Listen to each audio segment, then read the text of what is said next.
Yeah. So here we are.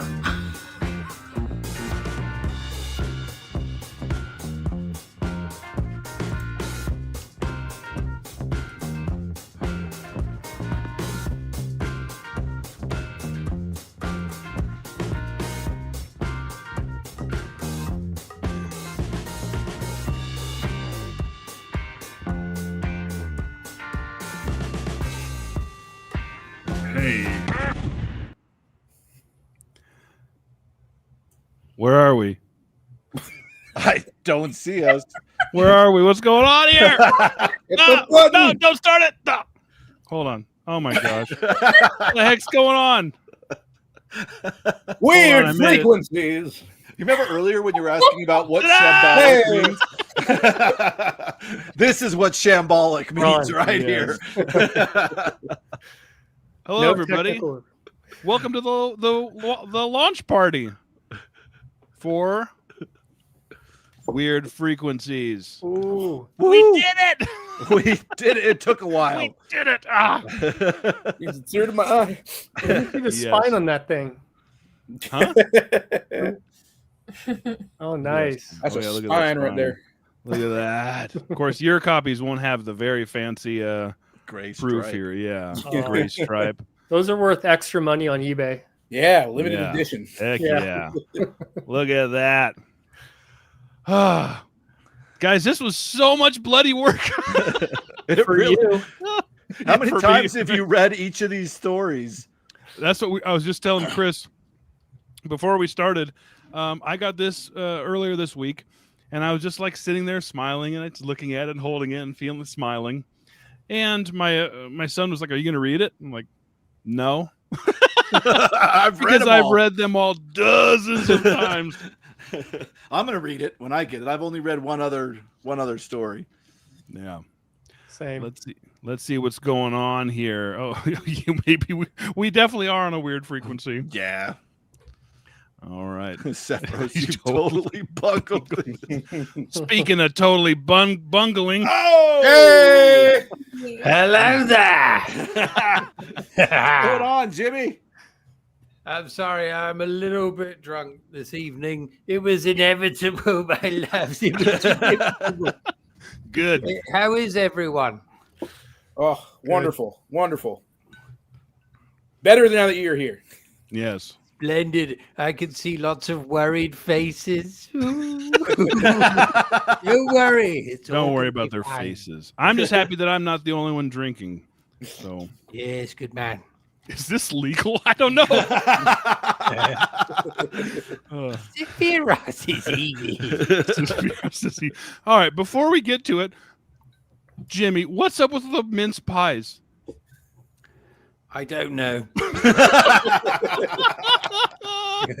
Dude, whatever sound effect you got for when you took that bite, I've watched it.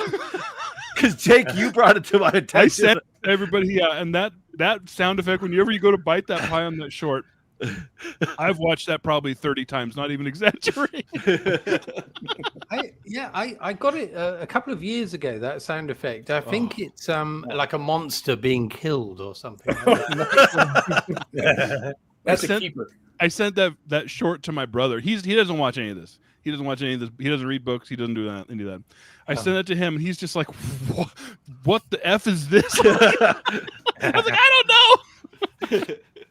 So good. Oh my god. Here's a mighty I just like compliment. doing random shit sometimes. And I do like mince pies, so I thought I'd review some of them. What Are is there- a mince pie? We don't get mince pies over here. Yeah, that's a shame. I think they are over your way, but perhaps there's not many of them around. But over here, you can't fucking move for them. They're everywhere. Apparently, But they are dry the delicious, fruit. and we grow up with them as children. Some children like them, some don't. But you always grow into them. Well, I'm looking it up right now to see if I can get some to me. I would send you some, but it'd probably be problems with the customs. or With something. customs, and it would cost you $50 to send Yeah, it'd be them. some expensive mince pies. Yeah. If If you I take ever come over, I'll bring a suitcase of them. Yeah. There you go. Yeah. They'd Why all don't you be in get crumbles. stopped at the border? Yeah. My Excuse me, mince sir, do you have any pie. license for these pies? Come here to sell his mince pies on the street. And that's license with 2 S's, by the way. Nice. Yes, Mince pies. Jeff likes his mince pies. Good man. Yeah, he's a good man. Jeff, You he knows get what he's them talking over in about. Japan as well. Heck yeah. Yeah, was Tomato squirrel. Pretty sure. Now, apparently, I've heard from an unknown wizard source that they used to have meat in them or some kind of meat byproduct. Isn't that true, Jimmy? Yeah. Yes, I think up until Victorian times, meat was it was meat and fruit or dried fruit and spices, but the Victorians were like, "Meh, sometimes we'll put the meat in, sometimes we won't. But I think it's better without the meat, perhaps, as a sweet treat. I think the meat gets in the way. But as I'm a vegetarian, it's actually better without the meat. Although my mother used to make some very nice mince pies with just the mince and a bit of pepper and maybe something else. But that was always lovely. But then we became vegetarian in the 80s because of mad cow's disease in the UK. It was a terrible problem. I heard a lot of the cows were really pissed. No, they weren't, because they weren't being eaten. Wait a second, Chris. Levi's not on yet. It's not his time slot. Oh, sorry. The part of Levi. We all channel Levi somehow. Oh my goodness. All right. Weird Frequencies is out. It's available on Amazon. It came out really early yesterday, even though it was supposed to be today. Jimmy, I wonder if it's because you use my Amazon sign on to format this, and so it came on like at 12 your guys' time, and so I don't know if that's the reason why or not. But I was like, well, it's here early, so yeah, I was up late buying copies and no idea. But it's out. Yes, you guys can. I hacked your account. Yeah, I'm glad you did. It dropped like it early. the password is 1234. It was really 1, 2, 3, 4. That's my password. Yeah, it must have dropped there at 12. Dang. Yeah, that's cool. I'm glad it did. All right. So what we're going to do here, everybody, is we do have everybody else will be on. Virgil's working, and Nick's a maybe because he's doing his own party right now. But what we're going to do is No. He's just too cool for us. Yeah. And isn't Brian like in Paris or something? Oh, that's right. Yeah, Brian won't make it either because he's traveling the world, being cool. You know. I think Nick is the coolest ever since Ben said he was the coolest. So yeah, Grammaticus, he might, yeah. Grammaticus. Yeah. I unsubscribed when he said that.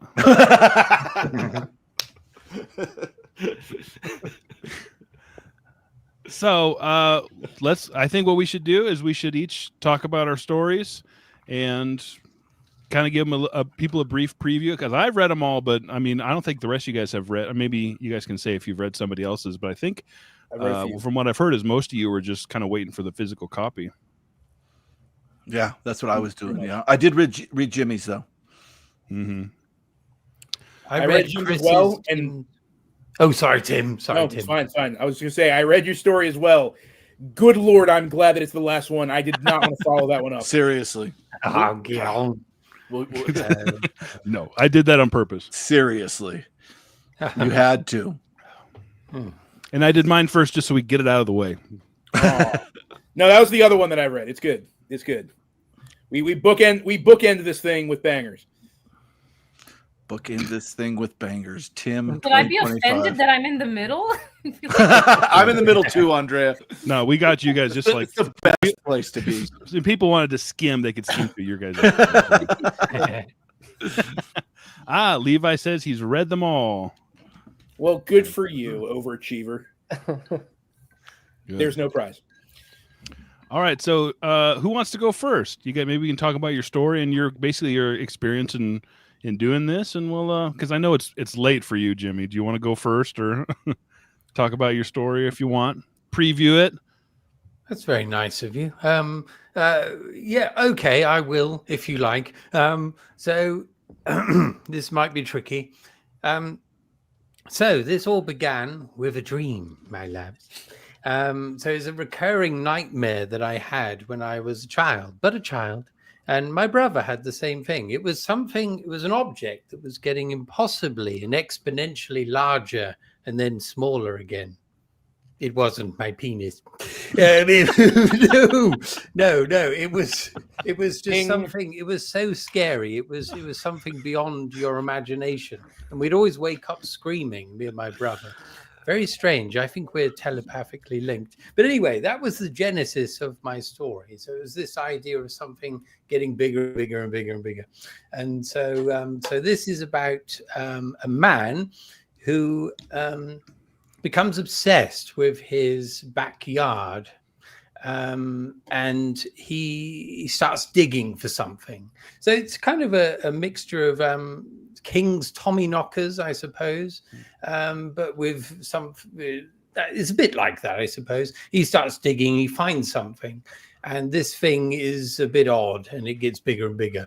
But that's about all I'll say. But it goes from a very small scale, human scale, in terms of digging up soil, to something that becomes cosmic, really, a cosmic threat. Yes, that's about it, really. Yeah, it's incredible. The prose is insanely good. The handling of the plot is the stakes are obviously very high, and to create stakes this large in such a short story was really incredible. For me, it feels like classic weird fiction. Yeah, truly. 100%. Really well done, Jimmy. Seriously. Oh, thank you very much indeed. Better than Tommyknockers. Hands down. Hands down. But is it better than Tommyknockers the movie? Yes. Yes. Easy. Yes. Oh, they got you, Chris.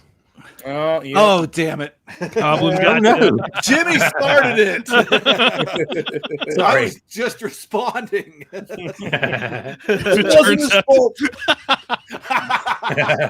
turns out to be a mince pie in the backyard. I'm going to be furious. Maybe it is. Maybe it isn't. That's how this mince pie obsession started. Yes.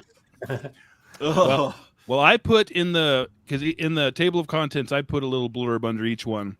And on the dig, I put the smallest act can have galactic consequences.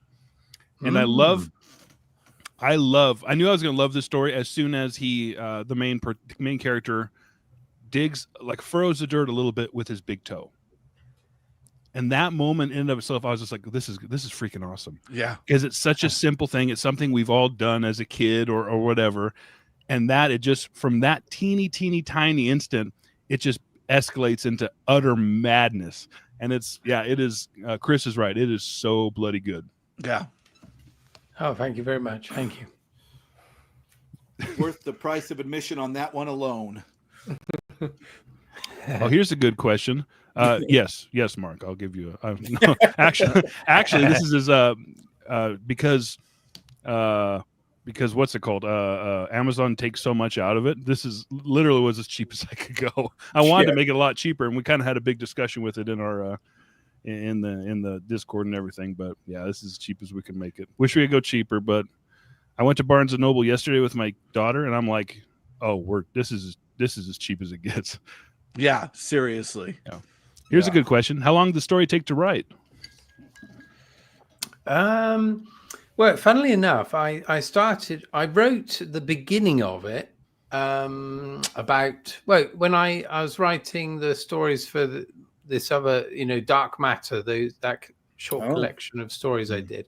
I was going to have that as an extra story, but I only started and I thought, I can't be asked. So I left it where it was. And then when you said about this idea, I took it up again. So I'd only written up to the point where he was already possessed, kind of thing, and he was just about to start digging up whatever this thing is. That's as far as I got. So I suppose once I got my teeth into it, then again, it was about a week. I spent a week on it, I think. Okay. Yeah, Jackson. Oh, and there goes Dark matter. yeah. Ow. Yeah, it's very, very good. That's it. It caps it off perfectly. It's actually really funny because we'll get to Levi's story a little bit later as well. But the way things are organized, there's Levi's story is third to last. Richard's is next, is second, and then there's yours. And if you guys have seen Richard, it's we'll get to it when it's his time, but it is literally perfect. Cool. Good question. Yes, we will have an ebook. I tried to get it done in time, but it just didn't end up happening. So it's, as of right now, it's just a paperback. But we will get an ebook very, very soon. Poor Jake has to literally reformat the entire thing to make it an ebook. It was such a nightmare. It's actually nice. I had Justin Bacalo from Fathom Press, because Nick knows him. He handled the actual formatting to get it to this size, because this is not a common size. This is the same as every other paperback back here. And so that was a bloody nightmare. So we will get an ebook as soon as we can. Yeah. I'm just happy it's the size you got. Yeah. That was important, size. I think. Yeah. Instead of a trade. I love that. Mm-hmm. Who's Nick? Nick may be on later. We'll see. Rob. Oh, nice. Hey, Rob. Nick is not coming. He's not coming? Mm-mm. What, did he just say he's not coming? That son of a... Yeah. Oh, he's stuck at a party. Man, Grammaticus names you the coolest booktuber. And all of a sudden, just too big to hang with us. He's too cool for us. Yep, that's exactly. You're no longer the coolest booktuber, period. Nick, says Steve. Nick? Who's Nick? Chapman, he's lower than Dodgers and And yes, and we can announce it. The next Ebes is going to be with Andrea and with a special guest, William Todgerson Jr. Oh, no way. That's awesome. Yeah. Oh, it is going to be chaos. That's incredible.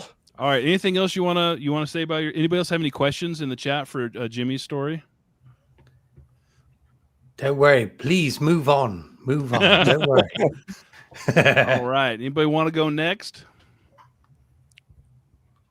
Nope. I can go next, I guess. Yeah. All right. So, my story was Runes of Baelor, which I wrote this story in 3 days. That's how I knew I was excited about this one, because I cranked it out in 3 days. And it's probably like the most stereotypically pulpy thing that I've ever wrote, and it's probably the most stereotypically pulpy thing in this anthology. It's a period piece. It's very Indiana Jones. It's about an American secret agent fighting Nazis on a train, trying to get back an ancient cursed druidic tablet, essentially. That is Indiana Jones. Basically. You want to see what I put in the description here? Yeah, go ahead. The Runes of Baelor. Or is it Baelor? Runes of Baelor, yeah. Baelor. American special agent must fight his way through a train full of Nazis before an ancient evil is unleashed. That's this one sucks though, so it's that's why. Like I said, 3 days. So No. No, I had a lot of fun writing this one though, because at first we were shooting for a science fiction anthology, and I think as we kind of discussed it in Discord, it slowly became apparent that other people were dipping into some other kind of genres Illegally. Yeah, exactly. And I was like, well, screw it. I'm just going to write something completely different. And so I tried to imagine what would be like. I tried to put myself in like the mindset of like a teenage boy in, late 1930s, early 1940s. It's the middle of World War II. What am I going to expect to see on the cover of a pulp magazine when I walk by the newsstand? I was like, a big dude with a gun fighting Nazis on a train. Yes, that's what I want to write. And so that's basically what I did. And I can't talk about too much more of the plot because that would spoil the whole thing. Well, it's interesting because I think one of the things you said early on, Jake, was that you wanted us to try to embody our channel's style in our stories. And I thought that I took that seriously. It sounds like you did too, Tim, because that sounds like something that you would review and love on Secret Fire Books. It really does. Yeah. Yeah, I definitely wrote the kind of story that I would want to read. If I didn't put your guys' names under your stories, literally every single person would be able to tell who wrote what. I think so, yeah. With the exception of Brian and Virgil, who won't be here. Those two surprised me. Yeah. Yeah, that was a good concept too. Like embodying the channels, yeah. Yeah, I liked that. That's what drove me for mine. Yep. Well, good. All right. Anybody have any questions for Tim? Thank you for spelling my name properly, Steve, with the ellipses. That's right. Yeah, it is a lot of fun. It might be one of the most fun stories as far as just you open it up and it's just nonstop action, which is good because some of ours are a little more cerebral, which they're still really good. But then it's like, all right, turn your brain off, kick back, and just rock out. Listen to some metal while you read this. Oh yeah, it's awesome. I hear metal in my head. More realistically, some John Williams music, which is what I was picturing in my head while this whole thing was happening. So. No, it's always metal when I think of you, Tim. Sorry. Oh. John Williams. Metal. Like I hear your name and I hear like metal in my head. Yeah, I mean, John Williams with breakdowns. No, it's whimsical and adventurous. All right. Well, I'll go next. Might as well. I've got to be stuck here anyways the whole time. But I wrote the first story. It is I wanted to smash a bunch of genres together and see if what would work. And so I did it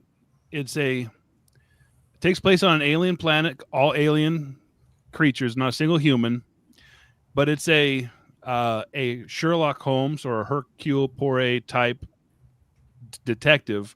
That is not how you pronounce that name. Hercule. Shut up. Who cares? You can tell I've read the books. You guys have just watched the movies. That's accurate and hurts my feelings. And he goes to this. He's sent to this village in the middle of nowhere, in the middle of this world, to solve this murder that is so boring and so beneath him. But it kind of takes a turn into folk horror as he gets lost in these very deep woods, and I think it's cool. So I wanted to smash alien setting, a detective mystery with folk horror, and see what happens. I love folk horror. I'm looking forward to reading it, Jake. yeah, that sounds good. Yeah. Folk horror. Oh, talent is a myth. Just doing the work. Oh. But what does Steve know? Steve's already on bourbon number 2. So who the heck knows? I'm gonna bring this up. I'm gonna bring this up because he's not here to say it, but he did say it in one of our group chats. According to Virgil, who unfortunately could not be here tonight, Jake's story was very Jack Vancian, and I agree with that. From what little I've read of Jack Vance, it does kind of smack of, everything being totally familiar enough to be recognizable, but being just completely alien and weird, and yet making so much sense, so that it fits with its own kind of, I don't know, it's weird, but it makes sense. That's awesome. Yeah. Yeah. Yeah, 'cause I've also read Jake's one. I liked it that there was so much world building just thrust at you, and That's what it is. Yeah, it's hard to simple. do in Yeah. a short story, but yeah, it's very like Vance. But it's quite easy to get into it, even within that short space of the short story form. But yeah, I loved it. Bit of Wicker Man in there as well. There's some Wicker Man. Yes. Yeah. Yes. I love that. Yeah, I tried. My son read it. He's 11 and he doesn't read creepy stuff. And he read it. Oh shoot, he's 12. Anyway, whatever. Now, however old he is, I don't know. Once they get up, I got a bunch of them. I forget. He read it too, and there was a few times where he's just looking at me shocked, like, "Dad, I can't believe you wrote that." Nice. Yeah, that's an interesting description. It's good. That's yeah. Constance is here. What's up, Constance? I just wanted to hear Chris say that. He always says that. Constance is awesome. She is. Yep. She's always around and she always asks great questions, man. All right. Okay. And my story is first. Oh, I should probably read mine just so we stay consistent. The whole story? Yeah. There I was. It's called Beyond the Thick, a legendary detective. Oh, this is the best part. And Oh no. here's the thing. No AI was used in this novel whatsoever. None whatsoever. But every story I'd receive everybody's individual stories. I would go through it twice myself, editing it twice. Then I would put it through ChatGPT just to search for like punctuation errors and things like that, and would run it over and over and over and over. And so like it's very thoroughly edited, except the descriptions under the table of contents. Oh no. So literally the first thing you see, there's an error. Oh, that's where our typo is, huh? That's the typo. And see, yeah, here it is. I wrote, and it's on my story, so it's absolutely perfect. It's literally the first thing you read. It's a typo. We could have pulled it back and delayed it a bit and fixed it, but I was like, no. Just that's correct it with perfect. a pencil on your own copy. That's absolutely perfect. Yeah, exactly, Richard. Yeah. I have a legendary detective drawn to the edge of the world, but murder is the just start of the horror. It was amazing. He gives us like we're texting in the group chat. He gives us the release date and everything. We're so excited, and he sends us pictures of table contents, and I'm reading over them, and I'm like, oh no! And I just texted Jake privately. I was like, dude, read over the synopsis of your story real carefully. And I immediately just blew it up in our group chat. Like, I can't believe I did this in the very first line. So It's great though. It's great. Ajax Plunkett wants to know where to get it. Amazon. It's only available on Amazon for now. There is a link in this video's description. You can follow that, and it's like $60. It's cheap. Lock and Sig wants to know if this is a ain't no bullshit story or a once upon a time story. Both. I don't know. What's the difference? Yeah, is it fantasy or hard crime? I don't know. There's nothing hard in it. It's straight up fantasy for sure. Okay. I want my money back. All right, you got it. Hey, Keith's here. Hey. Just and true start of the horror. Just and true. All right, we're getting close to 6:30. If anybody wants to swap out. If not, we can make everybody I else don't wait. mind. I'll swap out if you like. I don't mind at all, and I'll carry on watching in the background. But let some other fellow pop in. Okay. Can you pop me out? Can you? I'll pop you out. But honestly, we're going to be going. So if you're still, this is going to be really loose. Like I know I message each of you guys in the Discord and stuff, and I'm just like, we'll just go with the flow. I'm sure you guys can pop back in later too, and we'll hang out at least until my wine's gone. So. All right, okay. Let's pop goodbye. me the hell Goodbye out for now. of here. Bye for now, Hey, Jimmy. Wizard. Jimmy. Cheerio, everyone. Ah! Hey, Richard. Hey. Here. Good. Some Canadian representation. There we I go. really felt in our chat earlier, Andrea needed a Canadian friend in that chat earlier. Yeah. I'm Canadian adjacent, so Yeah, that's There right. you You go. are. 50-50 divide. I'm trying to become an honorary Canadian. You 'cause like- I you work like with hockey? other Canadians. We'll accept you. Thank you. Absolutely. Richard, they asked me how to spell toonies. Oh, well, that's easy. I don't think it's real. I think it was a good question. I asked if it was TWO or TOO. If it's about that being It's a two piece, WO, but that's two O's. That's what the WO is. I thought it meant two onesies or whatever. No. I think you're thinking about it too hard, Chris. That's something else. Incredibly fast haircut. Mhm. Just like that. Hey, yeah, what happened to Jimmy? He got old. He sobered up. He's so he cleaned up his act. No my more mince God. pies. I'm glad we got pedal to the metal, Jimmy. I love pedal to the metal, Jimmy. Oh, God bless that crazy wizard. Seriously. I heard you talking about the mince pies. That was a crazy week on his channel. I I love loved it. Oh my I never know God. what he's going to do on his channel. Listen, That's the best part. Yeah. News from the Gelding is your favorite booktuber's favorite booktube channel for This sure. is true. So true. For sure. Stepbro's is pretty close too. Oh, That's man. close. Oh my goodness. He can say that it's not racist. He's Older. Canadian too. So Yeah, it's- he's Canadian. So. well, on that note, should Andrea go next with her story? yes. Sure.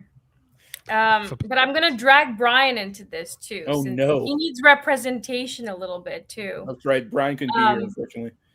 Well, the thing is, I was the last person to be asked to join because they needed some diversity. They're like, guys, Badly. we need a he for she meeting, and it was very serious. No, but I got Brian sent me his short story to kind of like look over as an outsider, and it was like 17 pages long, and it's very sort of sci-fi, dystopian, futuristic, and it's all I can only describe it as the sci-fi explanation of his channel's logo. Oh my That's gosh, perfect. you're right. How did I not think of that? Right? Yeah. And it was beautiful, but it was very sci-fi heavy, and I understood that this is a sci-fi anthology, and I was the last one asked, and it was kind of like, you got to do this, you got like 5 minutes. Yeah, So- right. I didn't say that. No one said that. Wait, What? viewers, I said I remember. that. I told her. I was like 5 minutes. 5 That's all minutes. you Yeah. get. and I was like, oh crap, I don't really write or read sci-fi, and the only things I like to read about are usually morbid, like creepy funeral things. And then I was at work and people were always just talking about ChatGPT all the time, and then I thought, well, what if AI ran a funeral home? And then it turned into this story about a funeral home ran by AI and robots. And at first, it was kind of from an outsider perspective, like this new person kind of dropped into this world, kind of like Harry Potter, and you have to explain everything to him. And I was like, this is not, it's looking awful. It's not great. So I was like, okay, it has to be like a regular Tuesday there. So then I rewrote it. And then the ending was terrible. So I rewrote that a few times. And I feel like at this point, I should take a moment and just say that Jake has read all the versions of this, and your editing is like so good. But one of the things that amuses me is that I will have like the most insane plot, and he'll be there for most of it, except if like something super small happens. He'll be like, well, you said that the cap was red and now it's orange, like I just don't understand. And you're like, really? That's like the one thing you decided to pick on, like this whole other like chaos. I picked on the rest of it behind your back. Ah, fair. yeah, so I guess that's my story. I think that's pretty much what goes on. And then because it's too much robotics, I wanted to include humans in there, and they're not okay. And No. yeah, I guess it's like with robotics and futuristic stuff, it's like you kind of start asking yourself, if it gets to that point and it gets too far gone, what's the point of anything? Like at one point I was like, well, why would we even need to make money? Why would they even care about our data at that point? Like, why do you even need currency in this point in the future? And why does this even matter? Like, why do they even have ceremonial practices like a funeral? Like, what's the point? So you kind of like, yeah, I have a lot of respect for writers now. I will never critique anyone harshly again, but I want to write more. That's for sure. You So should. thank You definitely should. This is what Last Rites by Andrea. Artificial intelligence runs a funeral home in this darkly humorous story of morality, mortality, and madness. Sounds What do right. you think? Is that okay? Yeah. Well, it's too late now. I changed my mind. Hey, at least you can get a typo in yours, okay? Yeah. Well, maybe.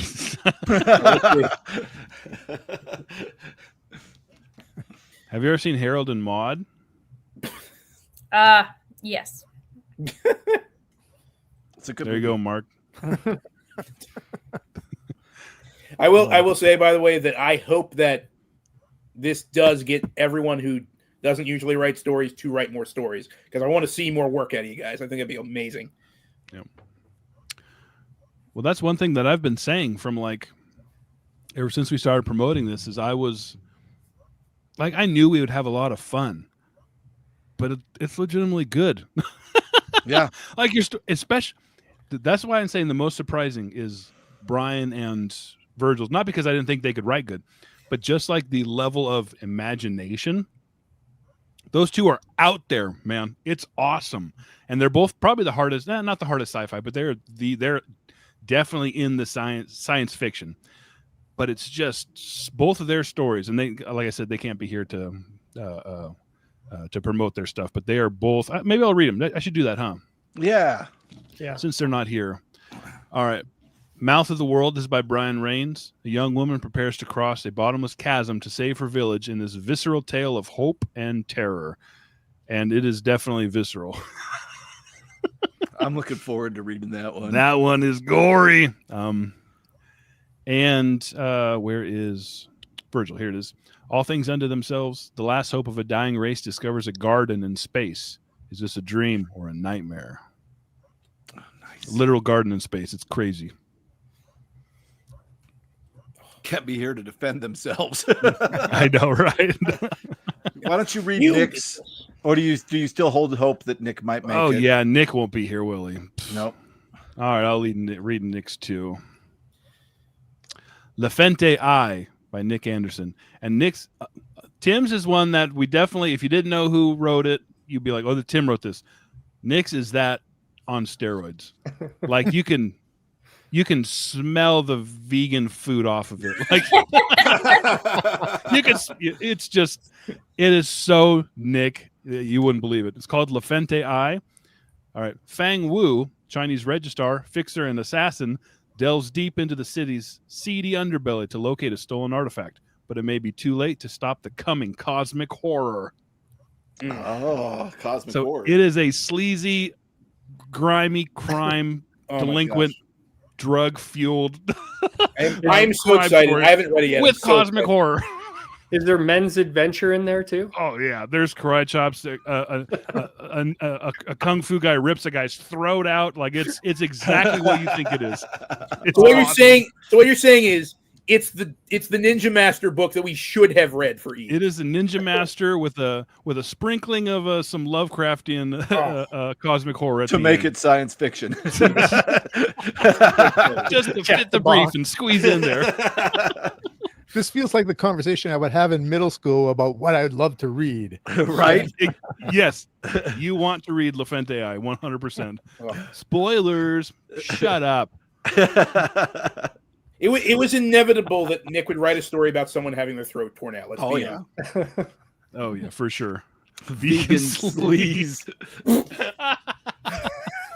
That's the best description of yes. of his smile. Vegan It's squeeze. not smutty. It's just kind of grimy. It might be smutty. I don't remember now. But Constance asked earlier how many stories are in the anthology.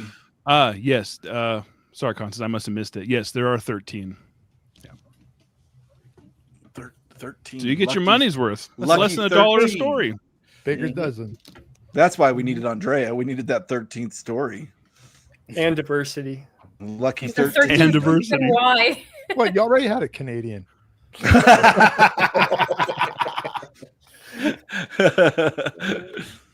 All right. Who wants to go next? I'll go next, I guess. Nice.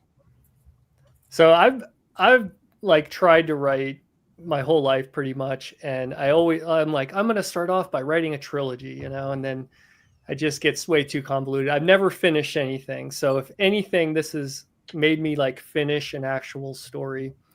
And so I took kind of an idea and really boiled it down so I could turn it into a short story and actually try to finish it. And it's really just like some space explorers who come across this planet that has some valuable resources, and they want to exploit it like most astronauts do, or explorers. But there's something going on this planet with the alien life, and there's definitely some kind of twists and turns in that. I love that kind of thing in stories. And I had just read a book or a short story by Harlan Ellison where these like 3 despicable explorers, they're like the most stereotypical kind of pulp era science fiction characters you could imagine. They land on this planet and they realize the planet is one big entity and it's like starting to eat them. And his little joke at the end of the short story is that the planet ends up spitting them out because they're just like so despicable. And so I wanted to have it like in my mind, I wanted it to be like 2 separate, like going from point of view of these really stereotypical pulp kind of action space explorers, and then try to get this really weird alien, like from the point of view of the alien on the other side of thing. And I kind of flop back and forth, and never turns out like I imagined it in my head. But and then I wanted to keep writing, but I named it the next cycle. So I kind of ended the story kind of on a hook in a way. And so the story really means it's like you kind of want to know what happens after that. But I made myself like stop writing. Yeah, it's well, I'll read it here. The next cycle. Starship Trivex discovers a world bursting with riches and life forms so alien they defy description. And I love what you did with this one, with having the viewpoint switch between these typical pulpy kind of disreputable characters to this very, very alien life form. And it has I think your story and Andrea's have the best twist endings, I think, out of all. Oh, They're nice. great. Yeah. And Jake is a good editor because like we didn't even bounce our ideas off of. I mean, I think all of us just kind of like turned in stories to him, and he picked up right away. The first thing he said was like, "Man, you need to put some like depth and character into your characters." And I was kind of like, "All right, I did a good job." I was really wanting them to be like pulpy stereotypes. So Yeah. I explained it to him, and he was like, "Oh, okay, yeah, cool." Yeah, once you explain it, I was like, I see that, and after your second revision, it was fine, anyways. But yeah, this being an editor definitely can test some friendships, right, Levi? Levi and I still aren't talking after that. Yes, definitely rate on Amazon and lie. Everybody lie. Make it 5 stars. Yeah. All 5 Realistically, it's probably a 4, but make it a 5. Maybe a 3, but make it 5. Yeah, lie for sure. And then go in the comments and say, if I could give it 6, I would. Yes, say that. There we go. And tag Bezos in it too. Yeah. Oh. He's just trying to feed his family, Jake. How many families does he need? You gave him an idea for an AI funeral home, so he's probably going to run with that. Oh yeah, he's on it for sure. What are we talking about? He is AI, isn't he? Yeah, big family. Big family. All right. Real quick though, I should mention this. I need to give one big quick shout out to Jimmy. I should have said this while he was still on screen with us. But Ira, thank you for bringing up the whole thing with us, not even bouncing ideas off each other, because we literally just uploaded our manuscripts to a Discord as soon as we were finished with them. And I don't know how much we did this for each other, but Jim made a comment about the first manuscript that I put in, where he was like, "Tim, why do the Germans in your story, why do these Nazi spies talk like Nazi spies?" And I was like, you know what? That's a good point, Jim. I need to revise that. So, as amazing of a job as Jake did editing all of our stories, I need to at least give credit to Jimmy for pointing out that my Nazi spies were way too obvious. Speaking of just uploading, I straight up uploaded my story, and Jake was like, "Okay, I edited it. I changed some things. Read it over and see what you think." And I never read it again.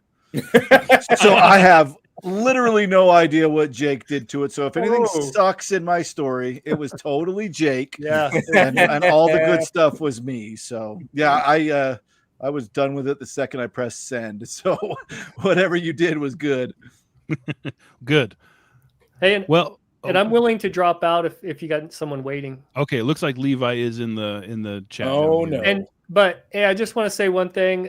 Thanks everybody. Thanks Jake. I might pop on later, but we'll see. And if there is a volume 2, I nominate Captain Samuel. He writes too, and he has a book too. I have his book. Yeah, I have his book. I haven't read it yet, but I got his book. So All he right. can take my place. He's a better writer than me. You're the, You did a you're the great man, job, Ira. good to All see right, you, thanks Ira. everyone. Love you, man. See ya. All right. There you go with Ira self-deprecating. That is sort of a Canadian quality, I think. Hey, where's Fine. your camera? We'll allow him Outlaw. Oh there. my gosh. Oh wow! No! What happened? No! in. Where is your Is I- hair? Willie Todgerson Jr. the third, author of such books you may have heard of, such as The Man Who Was Made of Bad Atoms and The Man Who Was Also Another Man. My newest book, available now, You look like you're 12 years old. Mesh and Other Necromancies, on Amazon. Oh, you made Tim leave. Oh, When I was shopping God. for some vintage books, I saw a book. I think it was called "The Man Made of Atoms." And I thought immediately of Todgerson. Excuse me. Every once in I keep finding every time I find that the man who folded himself, I think of Todgerson every time. By the way, I'd like to introduce my new book that I just put out, ladies and gentlemen, The Sunken Door. It's, a bit of Lovecraftian, Stephen King-esque, it's not all really that great. I don't know why I bothered to put it out. So, Chris, let's go. What do you got? What do I got? Let me read yours first, real quick. Okay. Conjunction Junction by Christopher. A conversation between two men on a plane. Simple, strange, poignant, and inspiring. Yeah. All that and more. Well, or less. Maybe less. No, it was really interesting because Jake threw this at me, and my initial response, my gut reaction was to decline. Because I went to school to be a fiction writer, and got a terminal degree in that field, taught creative writing for years, and school knocked any desire I had for writing out of me. I have not, ever since I graduated, I hadn't written really anything at all. And Jake was like, "Do you want to write this?" And I just was like, "Yeah, I guess so." And then I really took the concept. So it'd been like 10 years since I'd written any fiction, but I really took the concept of it needs to somehow represent your channel to heart. I really did. So I was like, okay, it's got to be liminal.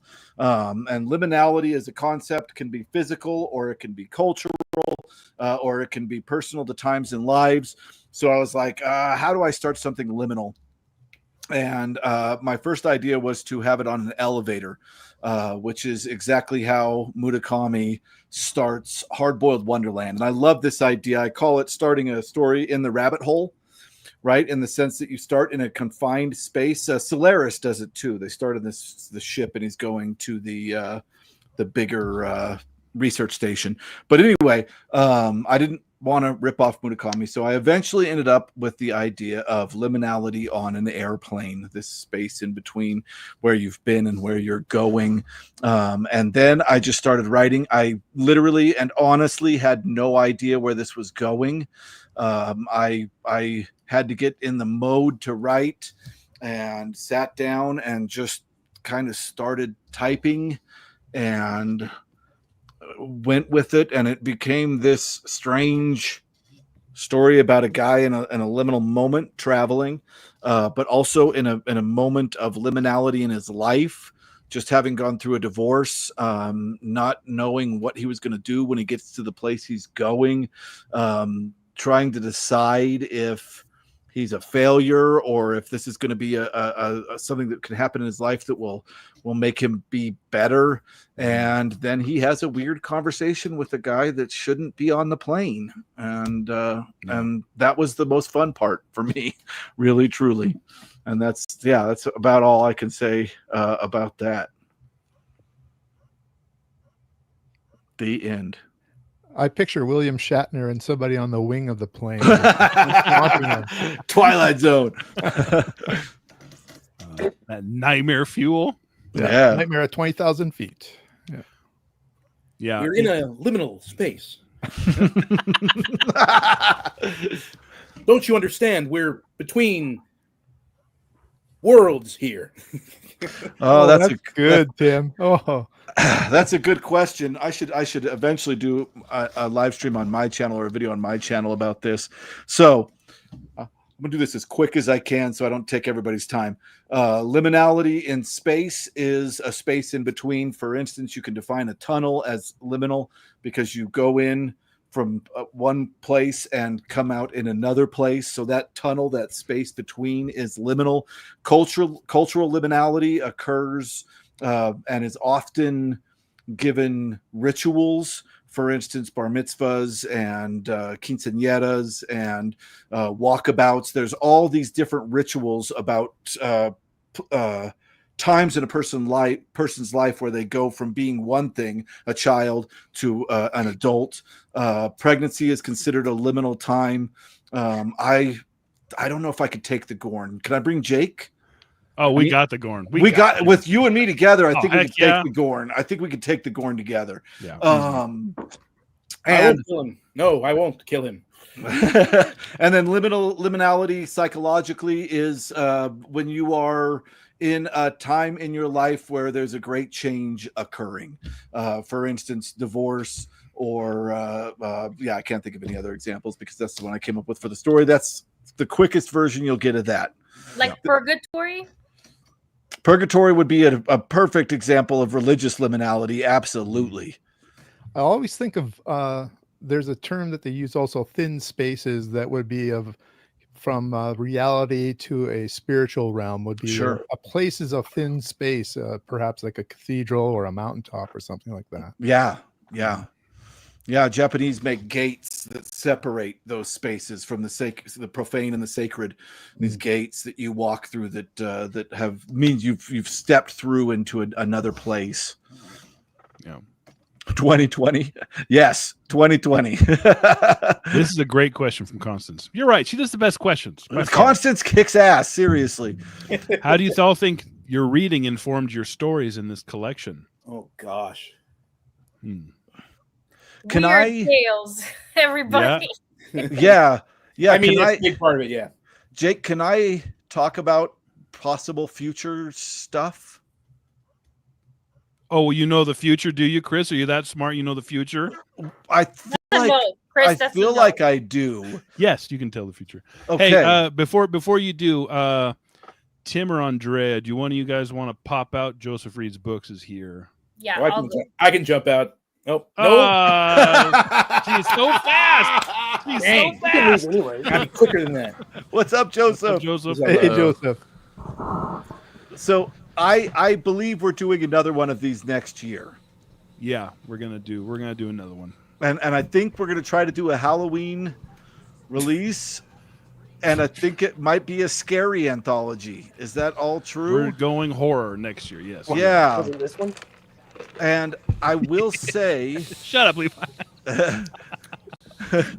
that Constance, the story that I'm writing now, this first story for me was a way to try to reintroduce myself to writing. What I'm writing now has been really inspired by all the weird fiction that I've been reading, all the William Hope Hodgson and David Lindsay and Arthur Macken really has opened me up to like what horror can be. So yeah, that's affecting me more now than it did before. I'll be the next to kick off whenever you're ready, Jake. Are you done talking about the future? I am. I was answering Constance's question. It was a good question. It was. It is. I'm still struggling to think of an answer. Yeah. How does your? I think for me, I wrote what I wanted to read. Like I wanted to read a story like that, and so that's kind of what at least my rationale. I think I did something similar, but as I guess I already mentioned, most of it was just I kind of wanted to write an Indiana Jones story almost. So I guess movies more than anything kind of inspired what I was doing. So you know what? If I'm going to be perfectly honest, that and Full Metal Alchemist, there is a considerable bit of Full Metal Alchemist that went into the first draft of the story. The one that I didn't end up sending you, by the way. Oh, I was gonna say, I was like, what? Where? The main character was much more of a how do I put it? He was much more anime in the first draft. The first draft took place on a train in Japan. Yeah, there we go. Full Metal Alchemist doesn't take place in Japan. He doesn't know what he's talking about, does he, Tim? I can see. I'm not But, sure. a lot of the story does take place on trains. So, oh, Shh. We was hoping they wouldn't know. Almost. One more to go. Then it's all American. All right. Richard. Uh-oh. Richard, what did you That's do? the death knell. So we can get this Canadian out of here. You know, Jake, I'd like to hear what you wrote about me because I'm not so good at getting on Discord to read things. I wrote. Oh, by the way, did you spell my name right? No. Okay. No. I just made something up. I was Okay. like, I can't remember. It starts with an R, so I just kind of leaned on the keyboard. Whatever letters showed up. Bobby and the Spaceman, a humorous and touching comic from the Canadian cartoonist. There you go. Well, you know what? I don't know. I'm going to try and load a couple images up here that you could perhaps display. Oh, Ooh, wait. there it is. Awesome. Here, I'll make myself big here. Normally, I'm so small. Haha, now I realize the book. Focus. Now, this is my kid's favorite part of the entire anthology Oh, of course it is. because they've read this 100 times. Oh, nice. It is a sandwiched in between two of the most horrifying, violence, terrifying stories in this anthology. Is this heartwarming, sweet cartoon that is just so beautiful and sweet. Oh, you did upload some stuff. Yeah, go for number one there. Okay. Whoosh, look at So that. before I did Vintage SF, I drew some comics, and I actually have a website, vintagesf.ca for the Canadian. That's good. And on the right-hand side there, you can see 3 years now I've been working at Vintage SF, and that's where you can find these things. But down here, about closer to the bottom, is Bobby and the Spaceman. And this was my image for that. And if you go to the next image there that I uploaded, I wrote 14 comics of Bobby and the Spaceman. And the basic idea was this girl, a very precocious girl, goes to a park to play all the time. And there's a man, an old man, who sits on a bench who has a space helmet on. And if you want to, of course, you can go and read some of these. But number 13 there, reading, I believe, is the one that we put into there. There's a lot of them that refer sometimes to poetry, sometimes observations of youth and elderly. Yeah, it was a lot of fun to make. To me, of the comics that I've made, it's kind of the most poetic. I agree. It's really good. And also, how cool is it that we have a comic strip? So for real. Yes, exactly. Well, you know what? It was my lazy way of doing it because I drew that a few years ago. So Jake says, I want a story. And I go, I really don't want to write something, but I got lots of comics. You want to pick one? Damn. But I did write an introduction, and I think that's in the book too. Yes. Yeah, you did write the introduction. Should we? I guess we could read the introduction. Should we? No, we'll save it. No. You guys can read it at your own time. Yeah. One of the things I will say is I do like short stories that are 100 words or less. I love reading some of those really short ones. Frederick Brown and Isaac Asimov have a lot of those, and those are fun to write or fun to read at least. Like flash fiction? Is that the size? Is that the right term? Well, no, I wouldn't call them flash fiction. They're well constructed short stories. For example, there's even those one sentence stories. I'm trying to remember which is the writer, but the sentence, "The last man on earth heard a knock at the door." Yeah. That's a great one sentence story. Yeah. How do you copyright something like that? Can you copyright something like that? I'm not a lawyer, Tim. I don't know. Just it's just a thought. Yeah. Did we copyright this book? Yep. Yep. And I own it. But Nice. I do have in here that you guys have retained the rights to your original stories. So if you wanted to go print them somewhere else, you can. I can't sue you. Yes. So long, suckers. I didn't need you in the first place. I see Tau Zero here is asking if I have any more egg comics. Yes, the egg comic. That's how a lot of people found out that I did some comics, because I threw up one Vintage SF episode, all these puns using eggs, and it was a lot of fun. Yeah. I didn't know that you'd made those for the longest time, and then when we first started Eves sometime last year, Jake just out of the blue was like, "Guys, have you seen the egg comics that Richard from Vintage SF makes?" I'm like, they're just puns. Yeah. I was like, it's amazing. So They're excellent.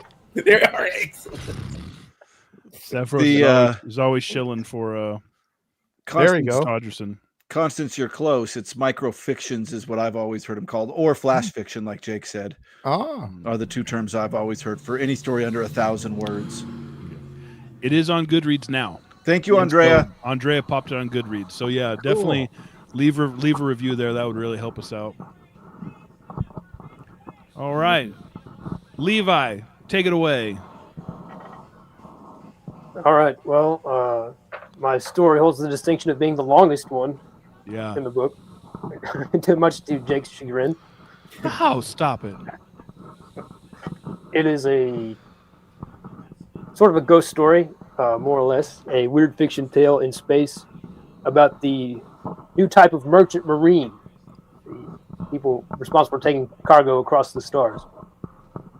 When several of the crew just suddenly start dropping dead for no apparent reason, there's mysterious and sinister things going on with the engineering department down below, and things just sort of escalate from there. I wrote for Faster Than Life. No one stopped to ask the cost of faster than light travel. Haunting, dark, and terrifying. Woohoo! Do you think that's fair? Yeah. But when Jake says that, he says the most terrifying part is the editing of it. Well, I should say the most terrifying part is handling me in the editing of it. Well, yes, we did have some clash of personality. Is that the right way to say it? It No. was all for the betterment of the story and the book as a whole. So, I mean, editors and artists are supposed to argue about these things anyway. Yes. So, Yeah. There we go. Yeah, we hugged it out. It's all good. It is. I would say it is by far. Yeah, I said that in the chat. We are getting a lot of mic noise from somebody. If somebody has something going on in the background, it's gone. That cleared it up. That cleared it up. Nice. It is by far the most terrifying story. Like by far, head and shoulder. And like Jim's gets pretty scary. Mine has creepy moments, and others have creepy moments. As far as like downright scary, that is a horror story in space. It's a ghost story in space, and it is freaking awesome. Oh, I'm excited. Dark magic. Magic, my loves. Also, I know I made fun earlier, but seriously, guys, go check out these books by these two great authors. They're amazing. Sunken Door by Mr. Levi Wallace. Dark Matter by John Chapman.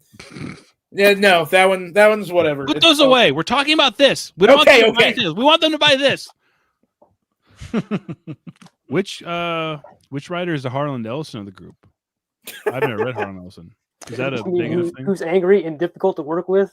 Well, oh, I see. Who likes Star Wars the least?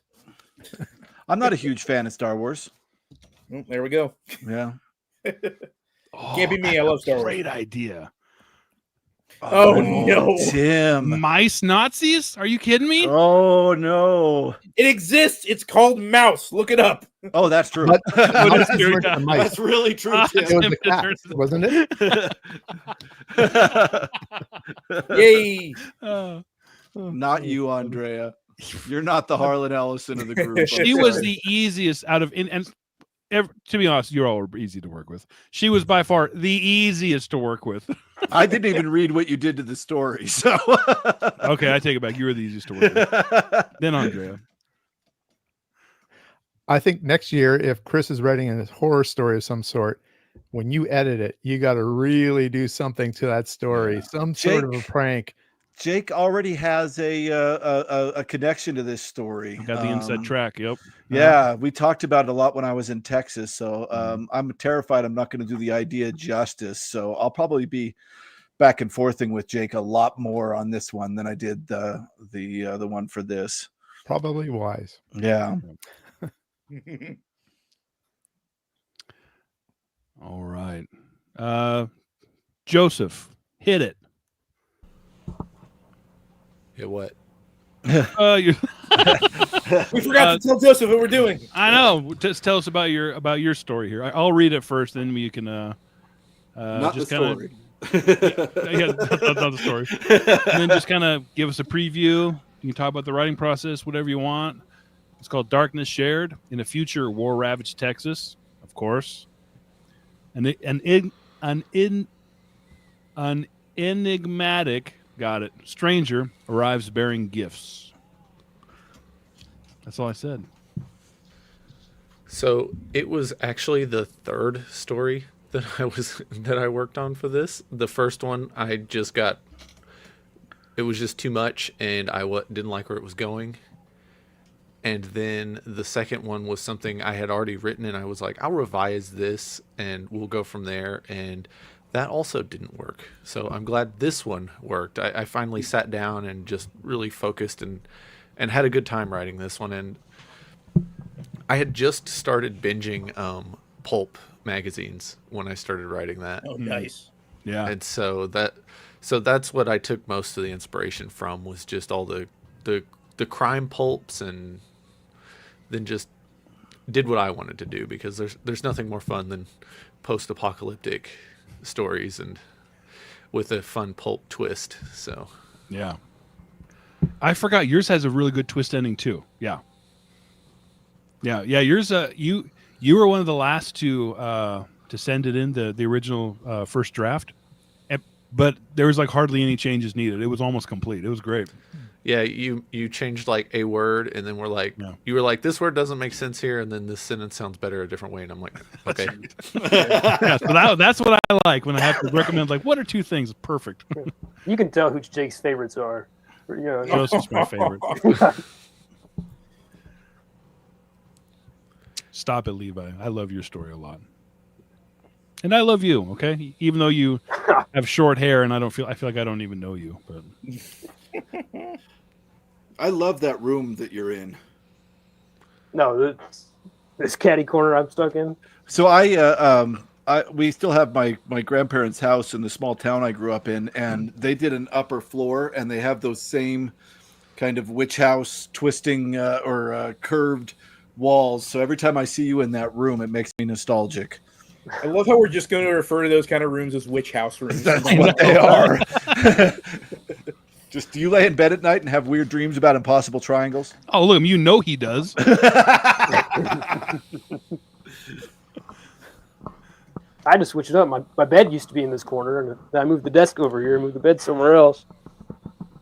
Here's a good question. Does anybody actually physically write or just keyboard? No. Keyboard. No, are you kidding me? No. When I was a Luddite child, I didn't have electric lights in my room, and I used to write in a journal. And You used a quill, didn't you? Used a quill. I did, and I took a calligraphy class, the whole 9 yards. But now I just type on the keyboard. I love it.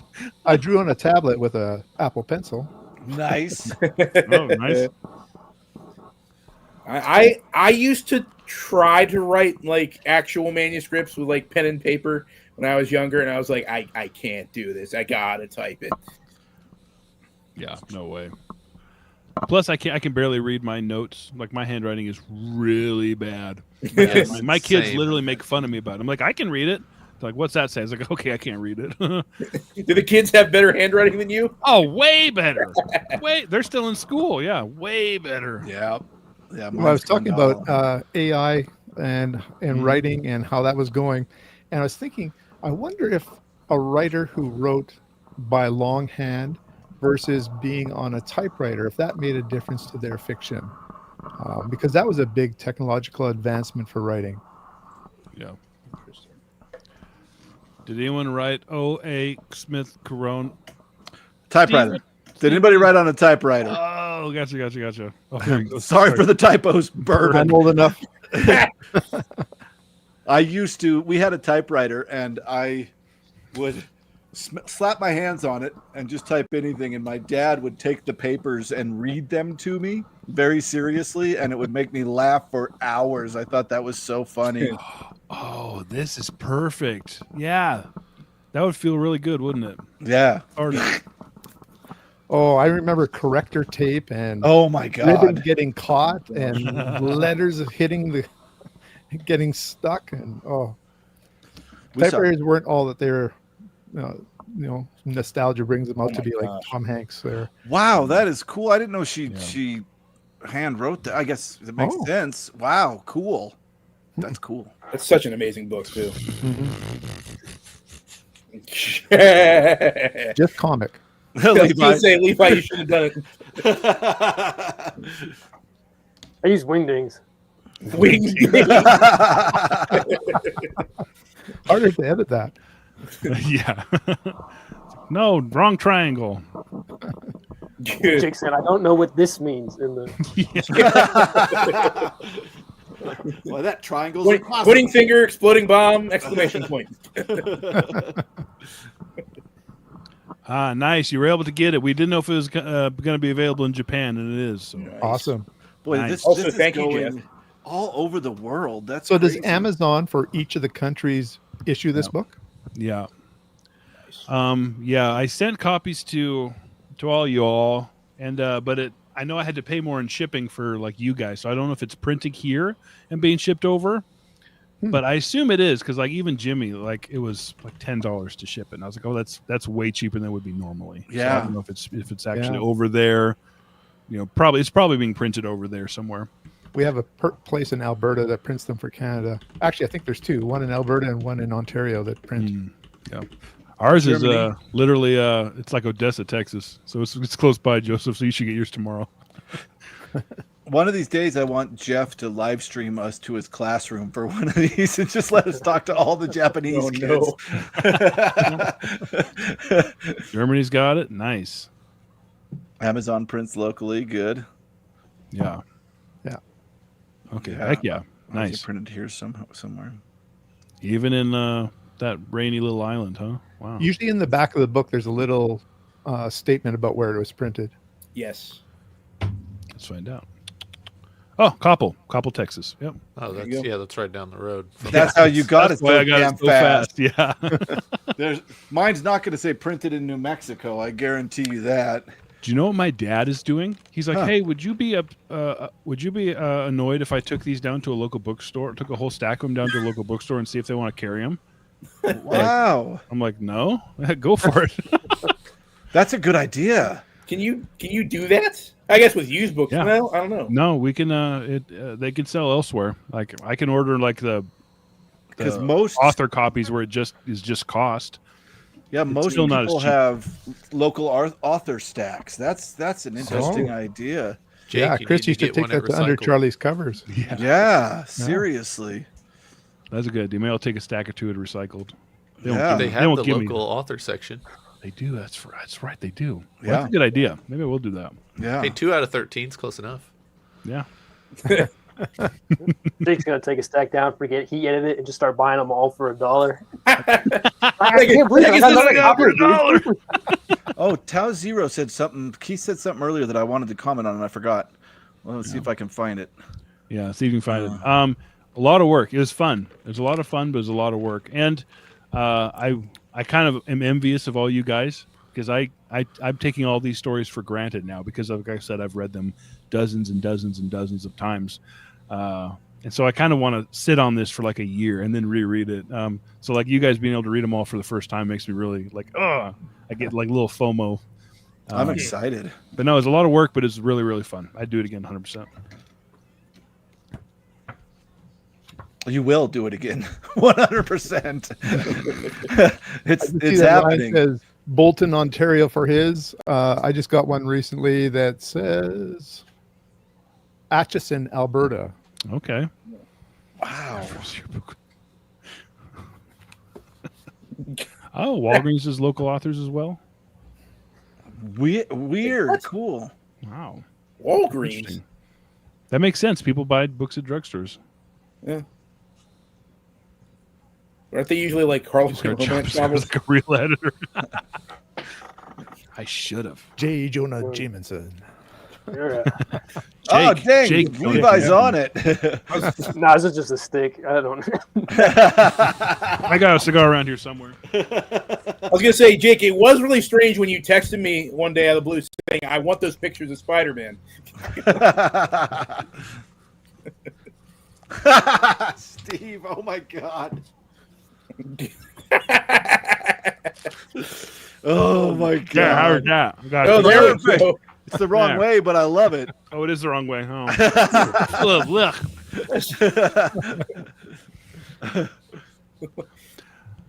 We do have the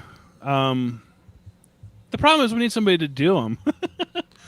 But we do have the cartoon in here, or the comic. So I don't know how much that jacked up the cost. Thanks a lot, Richard. My pleasure.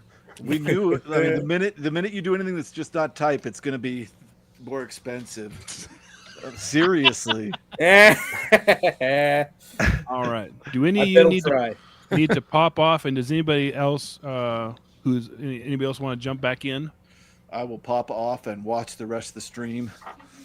I'll go put some pants on. I'll see you guys later. He is like running around like Pooh Bear right now. He got up and got a book earlier, and it was kind of disturbing. He volunteered that information, by the way. I just want everybody to realize it. He's like, I'm Winnie the Pooh right now, and we're like, oh, geez. She's in her pajamas. Did anyone write nudity and smudges? Let me think. I don't think so. Tim's story was Tim? just riddled with it. Are you kidding me? Oh Ugh. yeah, like there's like Those why is everybody Trailsman naked? novels he's been reading are just Oh my gosh. muy caliente, man. Like it's just There is nudity at, of course, Jimmy's story at the very end. Yep, Yes, there is. there is a penis because of course there is. It was funny. My mom was like, "We'll buy a bunch of copies. We'll sell them at the children's consignment shop." I was like, "Oh no!" Like, We're so proud. Unfortunately, with Jimmy's story alone, this is not something we can sell at the children's consignment shop.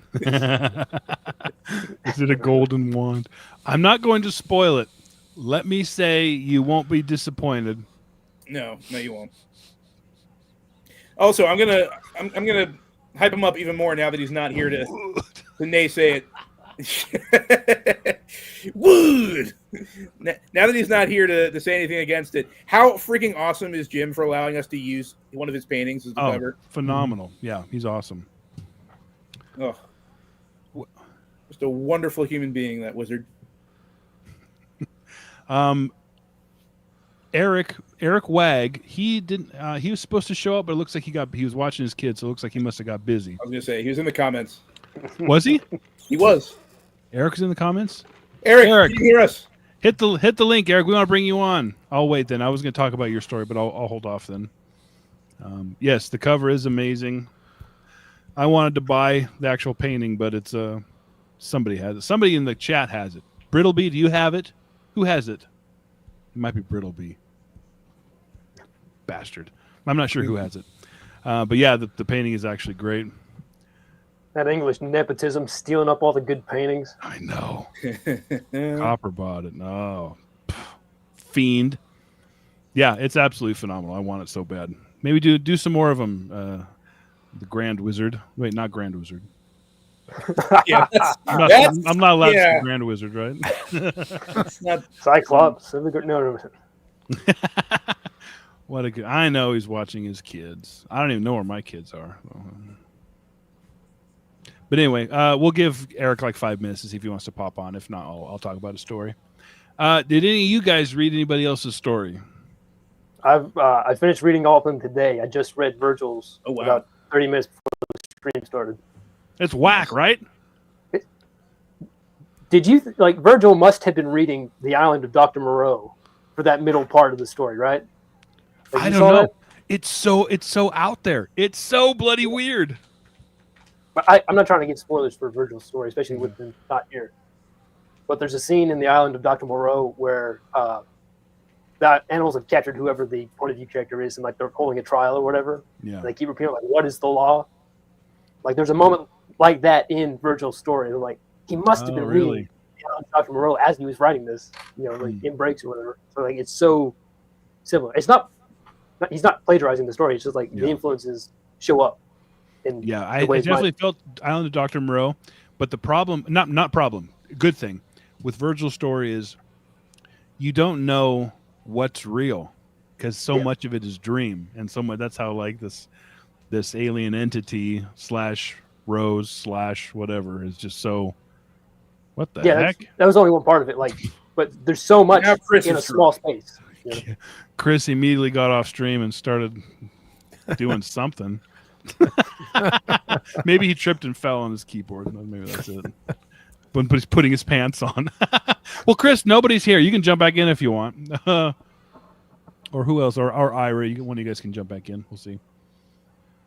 But yeah, I haven't read any of them because at first it was because I was still writing and I didn't want to read any of them before I finished writing. And then after I finished writing, I forgot that I had access to them all and I could read them. Yeah. So I'm looking forward to getting the book so I can read it.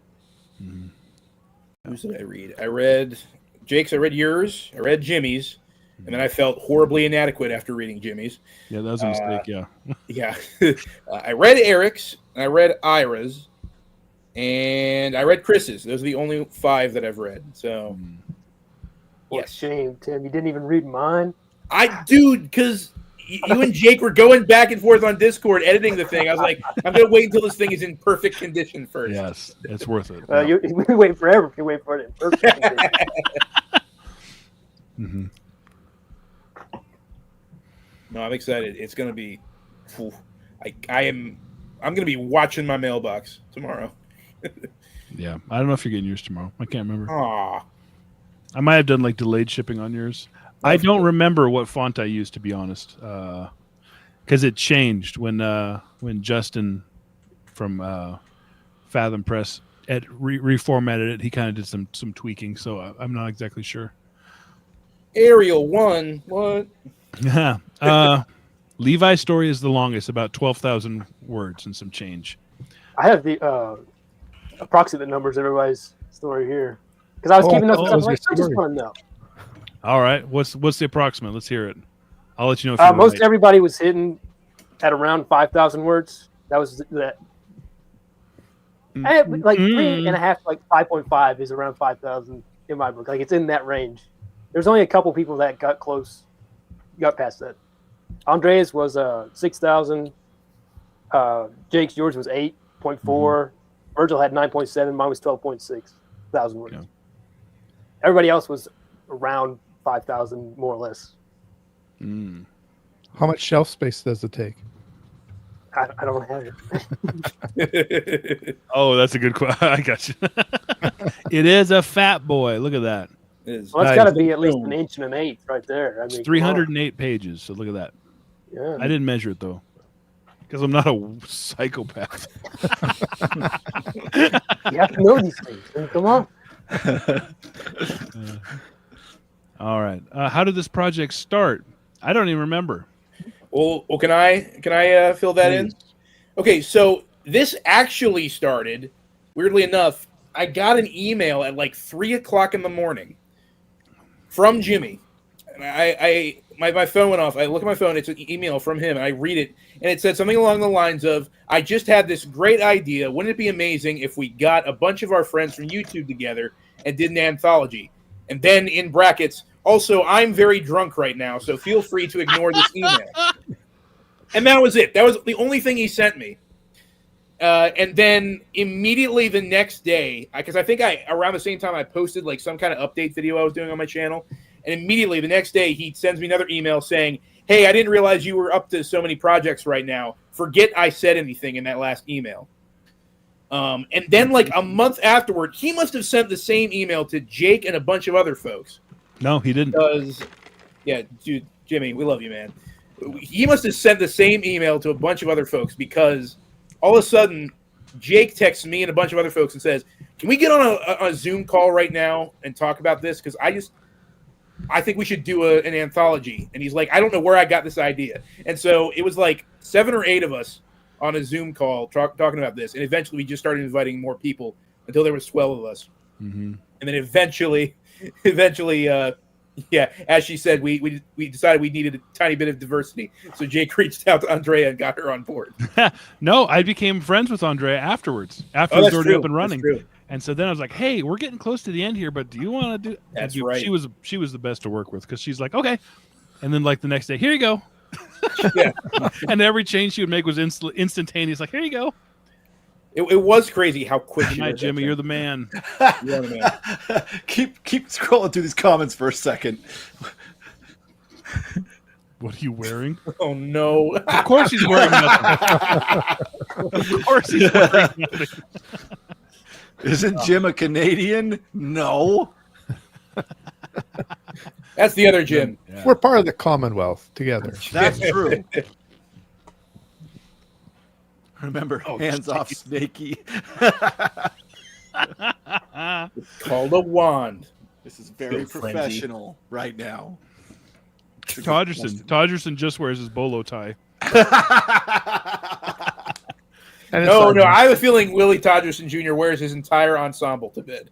With like one of the caps, you know, the big. Oh, there we go. Yeah, Yeah.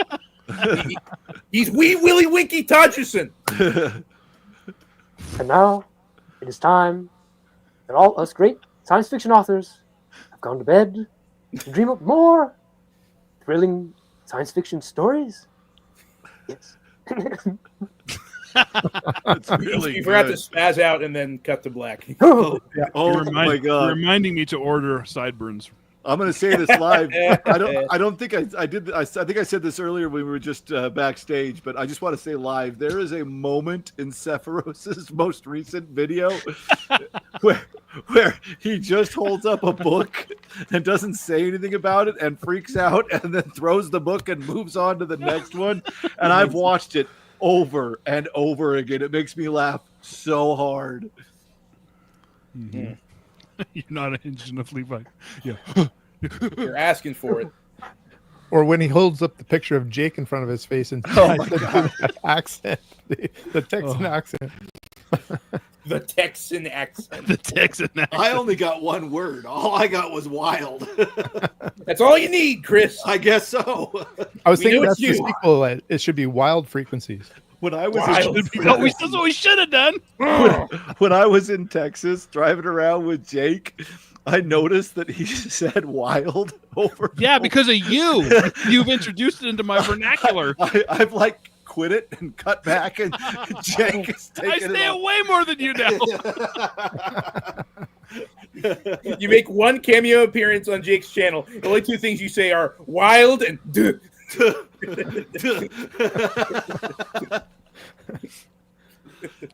My favorite was when I wore the shirt with Jake's picture on it, and Andrea commented and said the lore on this side of BookTube is getting real deep.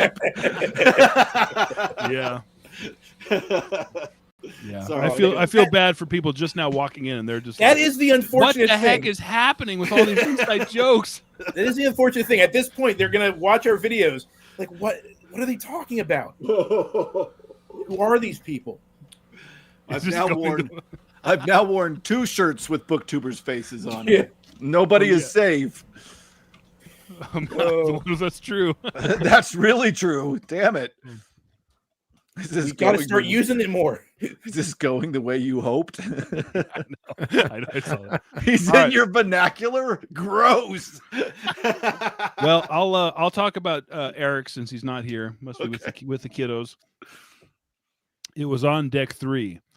Rex Kilter just wanted to do his job and mind his own business, but he's the type of guy that can't sit back when he stumbles upon a kidnapped girl, even if it means facing an interstellar gang war. It's fun. It's a fun one. It's fun. Interstellar Gang War. It's very Big the Trouble in character, Little the main China. character. What? Yeah, and that's what he was going for. He said he's going for the Big Trouble in Little China type setting in space. Once again, it is exactly he lived up to embodying his channel in a short story. Yeah. It's absolutely something Eric would do. 100%. Now with 100% more Pulp Show. He does. He did name a character Polcho. Yeah, Jake's drinking some right now. I'm suing him. I'm currently suing him. That's actually the reason why he's you're not here. you're currently going to sue him for something that Otis Adelbert Klein wrote. Yes. Wow, you remember the author from the? I can't remember any of the authors Jake's read except for that Epstein Files one. That's it.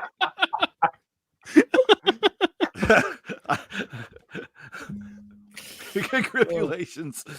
Vernacular. I just met her. All right, that's a good one, Steve. Keep drinking. Isn't Keep that drinking. Dracula's cousin? Joseph. Yeah. Oh my god. He's the straight man. He's the straight man in this circus. Oh, Epstein didn't write it. That's true. I don't know who wrote it. True. Somebody. You, wrote wait, it. whoa. We know.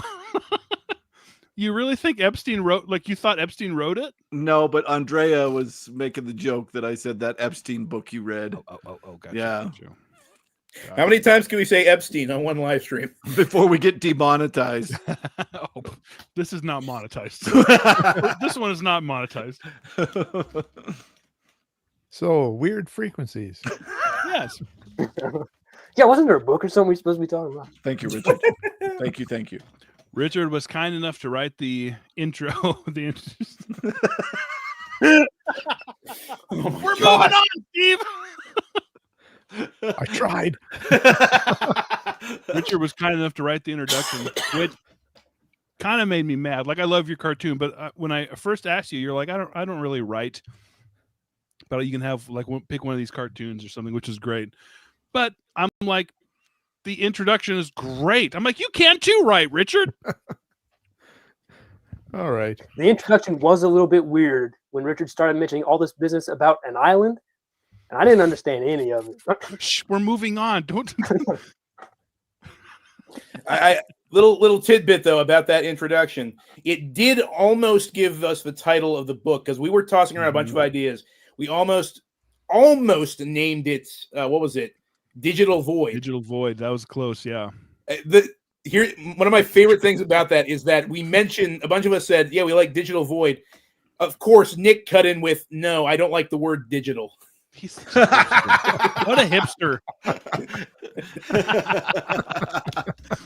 Digital's lame. Stop calling it booktube. It's all analog, man. Analog void. Analog void. For the next book, somebody should just do write it out and take a picture and send that to Jake. See what he does there for editing. There we go. Yeah, you have to actually edit our actual manuscripts that we wrote by hand. That's how Justin at Fathom Press does it. Oh no. That's what I learned working with him. And he's awesome, by the way. He takes those old books. Like, he sent me the manuscript to like Bad Ronald by Jack Van. And he sees and he just word for word copies them because they're old books. They're not digital anywhere. Wow. I'm like, that is so much work. It is. Yeah, it's awesome. It's impressive. He loves it. He loves doing it. Wow. That's insane. Thanks, Matthew. Uh-oh, am I freezing? Is that what's happening? A little It bit. was a little bit, yeah. He started mocking Nick, and he passed his curse on to you. That's Nick's superpower. Yeah, off Make the your Wi-Fi. internet He's the go one to- that did it. That was mine. It was my curse. All right. Have we done all 13? What do you guys stories? want to talk about? Well, I want to get my book and bring it to Pulp Fest next year. Oh, See how many signatures I can get. people have been asking about how do we get them signed. That is an interesting question. You could start a crazy mail chain, I guess. And, Boy, that cost a fortune. oh my God, it would. It really would. Yeah, Pulp Fest, I think, is a good answer. Yeah, bring him to Pulp Fest. We'll sign him. Yeah, because a lot of us are going to be at Pulp Fest. There's a lot of work. That's probably the worst part. It's just a lot of work. But there's also the best part. It was a lot of fun. Like, it's fun talking with people about stories. Like, after Chris and I left the Robert E. Howard Museum, like the 3-hour drive back, we were just talking about stories and just brainstorming together. Like, brainstorming together is so much fun. Oh, it really It just is. Like having that creative process with somebody else. And I did that with, 12 other people. It's great. It's very rewarding. You must have put in a ton of hours. Seriously. Yeah. Yep. I don't know how much I did, but yeah, it was a lot of hours. We're too young for Pulp Fest. You would know. He was there. Mark, Dang. you're too young for Pulp Fest. Thanks, Mark. But yeah, it's awesome. No other stories. Just this one, Constance. This one. That's it. Buy 2 copies and then they can be buddies together. They can be companions together. What's better than 1 weird frequency is 2 weird frequencies. I think this is kind of the first. No. Somebody else has done an anthology like this, right? Anthology of what? Like YouTubers, booktubers writing. Yeah. Okay. I think Ollie did one, right? Yeah, Yeah. Garbaugust. Yeah. Not Garbaugust. Garbology.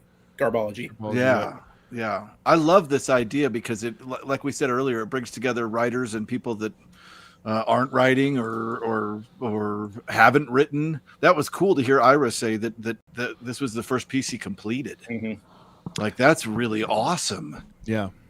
So, Derry Lisak or that one comment? How did you guys keep your favorite authors from influencing that's a too great much in your comment. writing? I just didn't keep it away from influencing my writing. Yeah. I just like I think one of my favorite things when I read other authors is recognizing the authors that influenced them. Yeah. And so like going back and reading all the John D. MacDonald I've read and knowing he was such a big influence on Stephen King was awesome.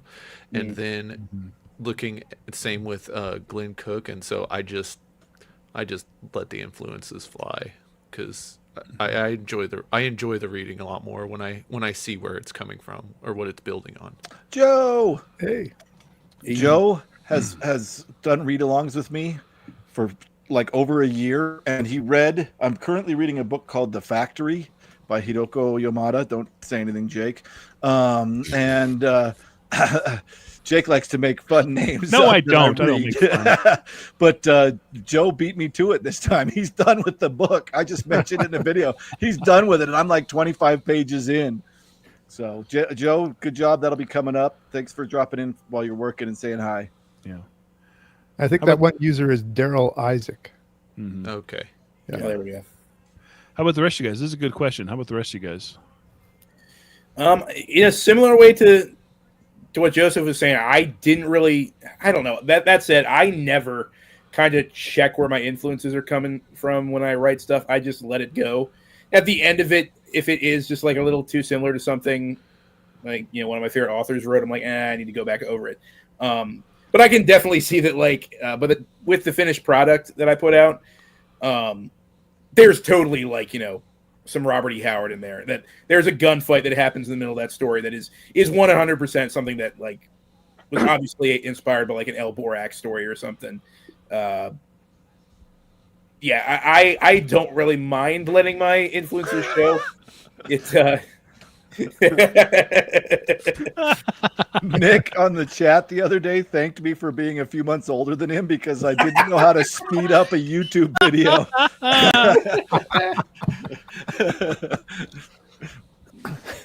Yeah. But yeah, no, I didn't care about, whether or not my influence, because like I said, I wanted to write the most pulpy thing I could think of.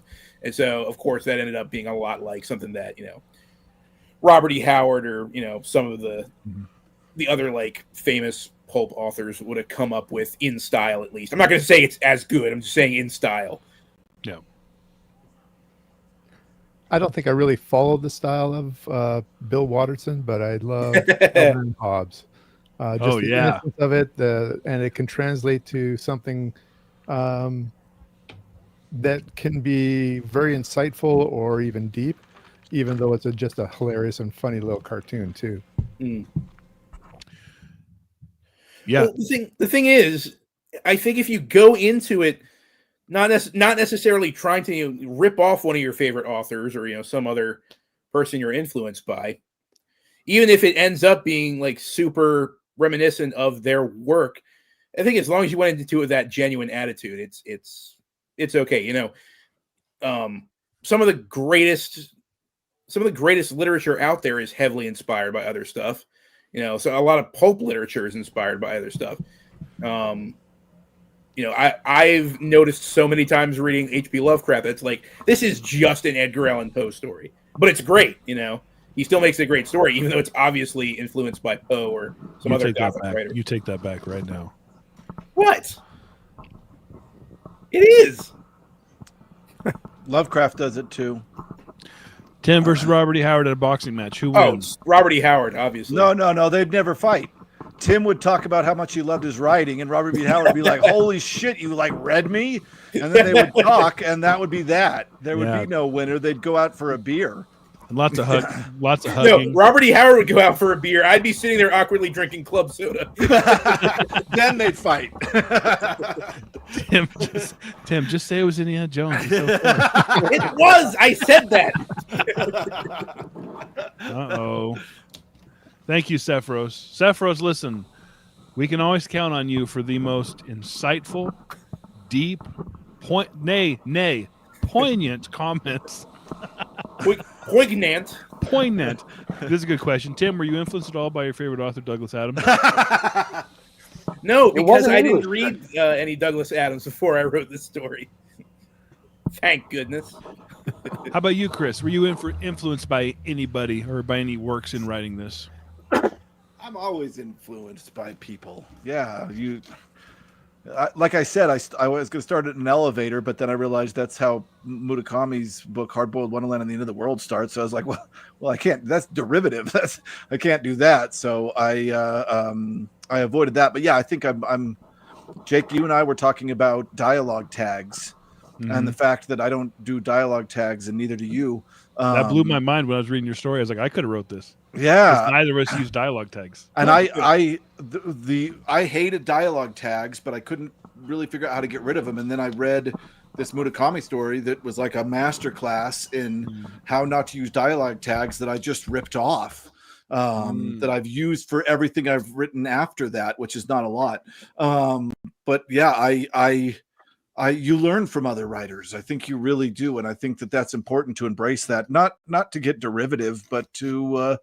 I had a creative writing teacher when I was in grad school, and I kept trying to get this idea, and I kept out of my head, and I kept putting it in different stories. And I came to my teacher, and I was like, "I'm sorry, I keep going over this idea." And she said, "One of the things that we have to do for the writers in our world." All writers is that we have to allow them their obsessions. And I think that is a really wonderful way to talk about that. I mean, everybody here that's written is obsessed with something that they're trying to get out in their writing, that they're trying to write about, but they can never do it good enough. They feel that they've expressed it. So we re-express it. I don't know where I'm going with this. I took a gummy. Leave me alone.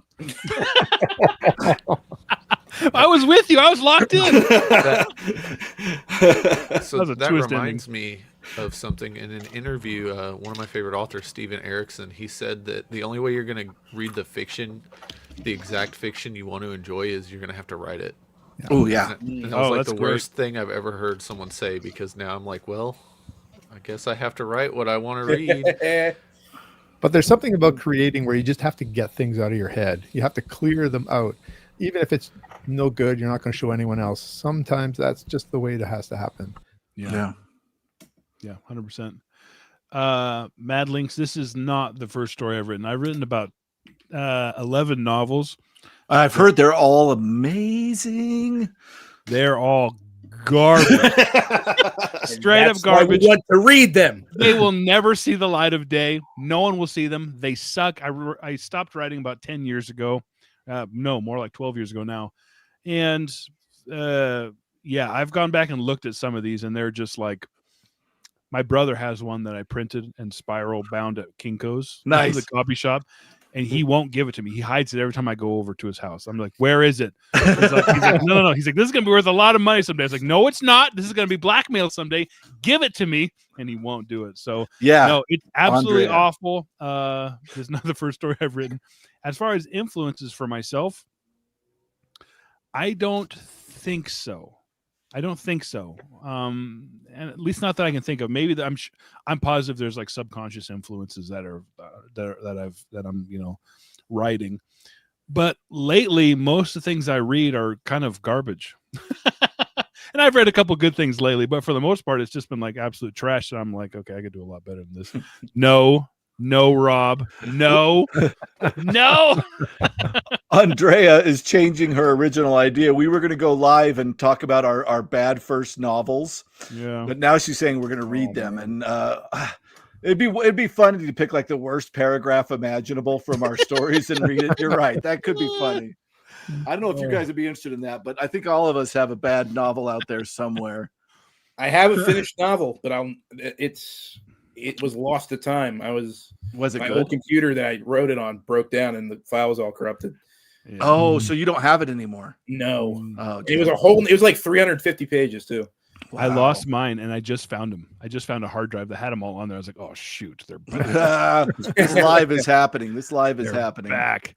How about you, Levi? What are some? How do you write without, or does your reading influence your writing? Because you have a distinct voice.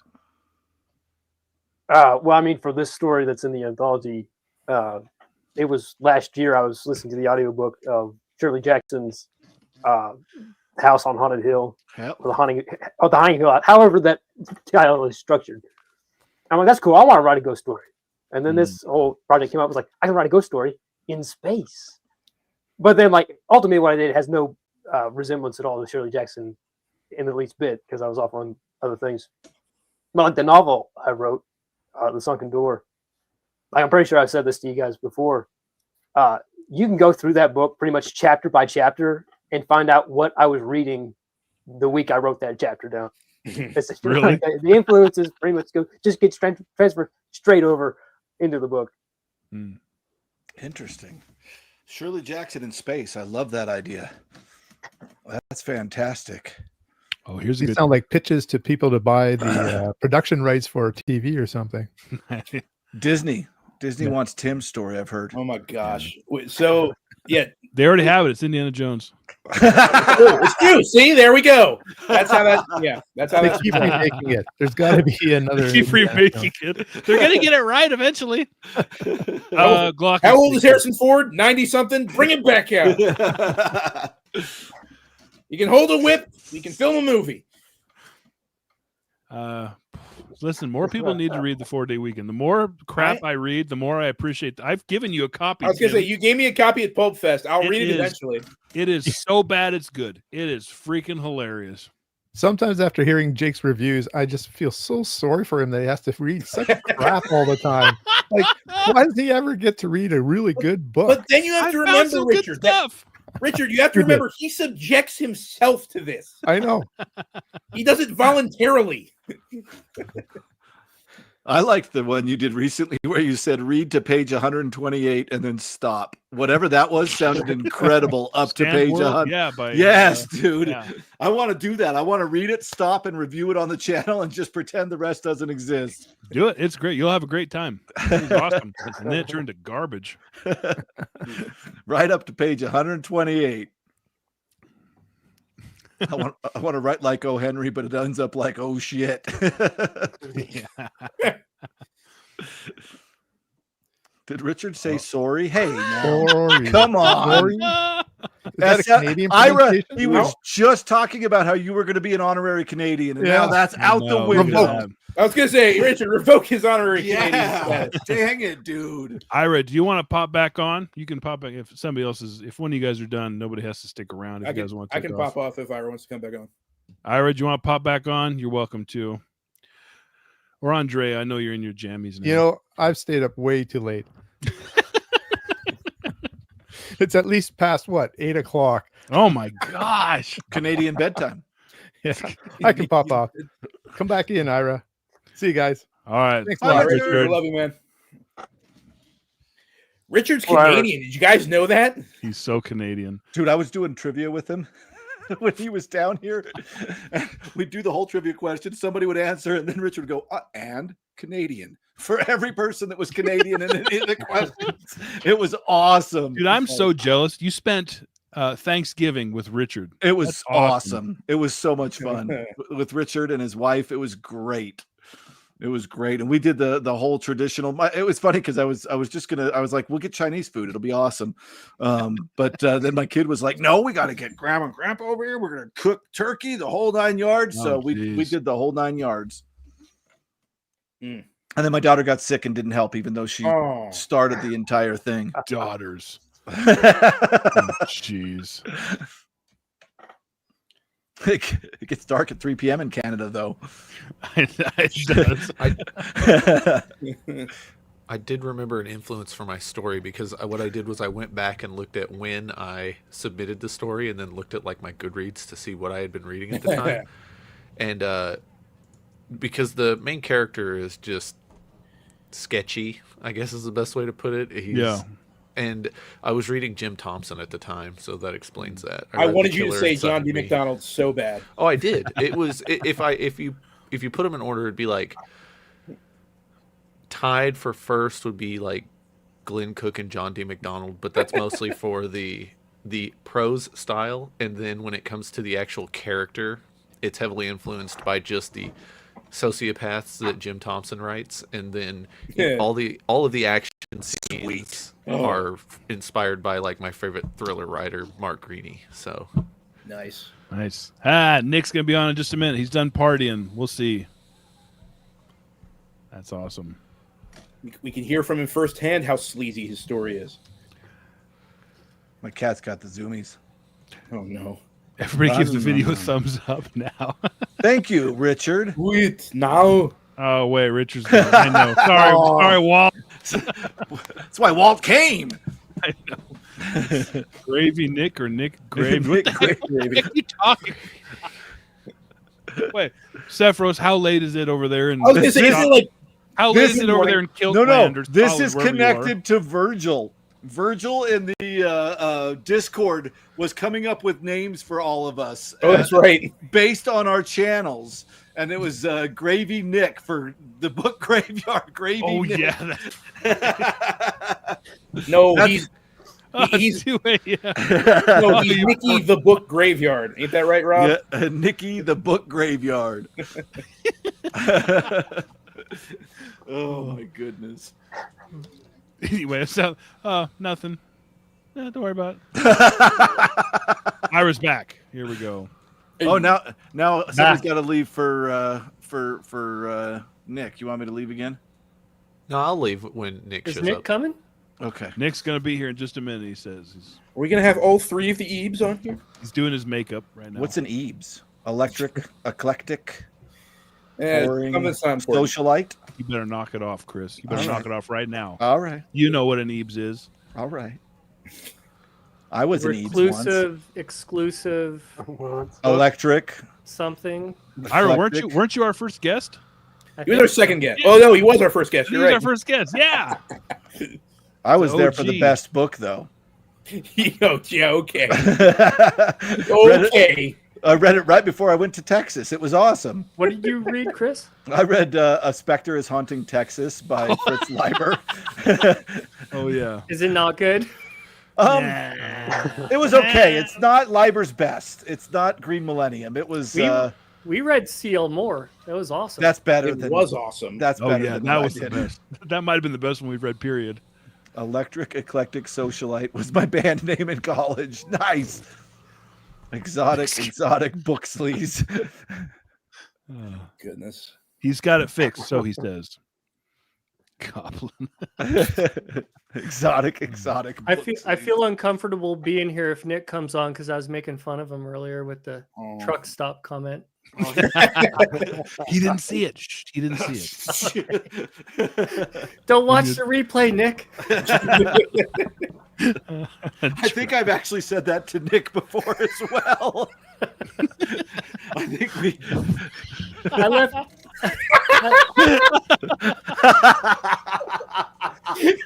Oh my gosh. 1 frame per second. Oh my Nick's god. camera captures fewer frames than a Gumby short film. I mean, that's, Oh, I love it. Oh, Oh, God. man. Electric Good. Euclidean Boogaloo Showdown. You know, someday Tau Zero is going to post more videos on his channel. I've heard One rumor. of these days. That's what I keep Besides hearing. book hauls. Does he do book hauls? Oh, he did do a book haul, huh? Like 4 years hauls ago. don't Come on, Yeah. Keith. Keith's just on Instagram all the time now. Oh, gee. Keep going. I know you guys got more of them. Oh, Go on. look at the time. Oh, Steve, how many bourbons are we in? Don't lie. How many are we in? Oh, somebody got a Oh, squeak Jake. here. Jake, I just read this book here and did a review on my channel. I just And watched that review.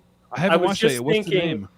Why did you not get this? You would have loved this. I've never even heard of that. What's the name? Is it Jaro? Let me make you big here so I can see it. Yeah. There we go.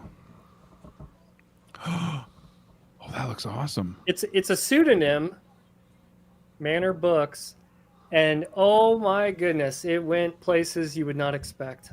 Oh my god, I got to watch that as soon as we're done here. I'm watching it for sure. That's fun. Oh, I love that. Is it good or bad? It's yes. Okay, good. Good. That's what I wanted you to say. Nice. I'm I gonna was back so- out of here. I'll talk to y'all later. Thanks All for right. Hey, Joseph. thanks for doing this whole thing, Jake. It was really Yeah. fun. No, thanks for contributing, man. Your story freaking rocks. I'm excited to read it. See you, It's good. Joseph. See y'all later. You're the man, Joseph. All right, Nick, where are you? I was, Come on out.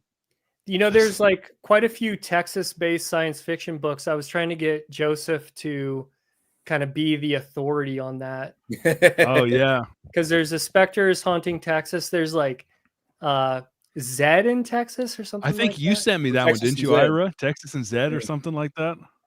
Is that what it? Yeah. And then we kind of deep dived and looked for all these like Texas-based science fiction books. There's surprisingly a lot. Yeah. Yeah. Dang it, Walt, you missed the beginning. That's where we did all that. Yeah, we talked about our stories in the beginning. You have to rewatch. Yeah, you missed it. It's good. It's legitimately good.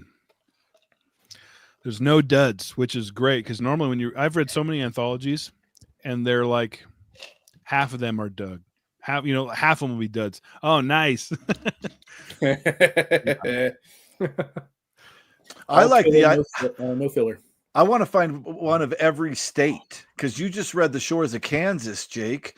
So it'd be interesting to see. Great idea. Yeah, just try to build a United States map with all these books. Check Good them luck. off. Yeah, good luck finding a freaking science fiction novel about Maryland. Nice! What's up, What's Nick? up, guys? What's going on? How was your Christmas party? No, it was all right. I ate French fries. French fries are good. What have you guys been talking about for 3 hours? Todgerson's a Texan whose arms were spaceships. That's what we've been talking about for 3 hours. Whose arms were Cool. See you guys later. sci-fi mentioned. Nick, bye. The digital story guy. No, the digital story. Story guy. What about the I don't get it. Yeah, what no, about the truck no. stop? Nothing. No. It's nothing. Don't worry about it. Nothing. Oh. We should ask Nick, what was writing your story like, and how would you describe it? Because Nick, Jake didn't think you were going to be on, so he already read the synopsis of your story. So how would you describe your story? It's well, first off, I was like, oh well, yeah, I can write a sci-fi story. And then I started typing and I was like, okay, and then this guy punches and then he's a spy, and I was like, man, you know what? Maybe I can't write a sci-fi story. You did. You wrote a sci-fi story. So it's about, there's like a espionage, like a super spy kung fu guy. And Nick, please tell me, for the love of God, that is how this story goes. You literally call him a sci-fi action spy guy. A Yeah. sci-fi ex machina. yeah, that's how it goes. You know, and then there's like some Indiana Jones artifact, and then there's like a cross-dimensional riff and monsters. Did you rip me Sci-fi. off? That's sci-fi, right, guys? That ties it all together. Somebody earlier in the comments called it vegan sleaze. That just describes me, not the story. Oh, that's a great point, Richard. I wish the name of the story was Science Fiction Action Story Guy. Oh, that's great. Well, we were mentioning how we were writing to our style, so that makes sense. Yeah. Yeah. I tried not to, but Here we Oh, go. God. Things Nick missed. Truck stops, Redwall, Nazi spies, Epstein, Kung Fu ghosts in space, and Ira has the Ark of the Covenant. Boom. Now you're caught up. wow. Yeah. Oh, What my about truck God. stops? That's what I want to know. Oh, Glockensig put Ira on the spot with his truck I stop. know. Look at that. You know how we were saying there's so much lore built up in this corner of book 2 because of us? There's so much lore just built up in this live stream at this point. Yeah, this is exactly right. You're jumping on a moving train right now. That's actually falling into a ravine. Yeah, we ran out of Yeah. track. Into a Hey, quantum Brett's tunnel. here. Hey, what's up, Brett? Brett's been here for a while. He commented earlier. Was Sorry he? if I missed it, Brett. We're terrible at this. I'm deep. Deep. What was the writing process like, Nick? Oh, thank God Tim's here. Oh, man, was it hard. I was like, I think that there was a couple times where I started to write the email to Jake, like, I quit. I can't do this. And then I was like, no, I think if you just get through it. Just write whatever. Doesn't have to be perfect. Just get through it, and then you fix it afterwards. That's what it is. You just fix it in post. Yeah, if you can just make it to the end, that's all that kept me going. Just You're make it to the 100% end. correct. Mhm. Yep. There's always a second revision. Yeah. And a it's third, easier. and a fourth, Right. and then Jake gets it, and then there's a fifth. And a sixth. Are all Yep. the Canadians gone now? Oh, that's why it feels so free in here. Know what I'm saying? Yeah, red, white, No and blue. chimneys up in here. I miss them.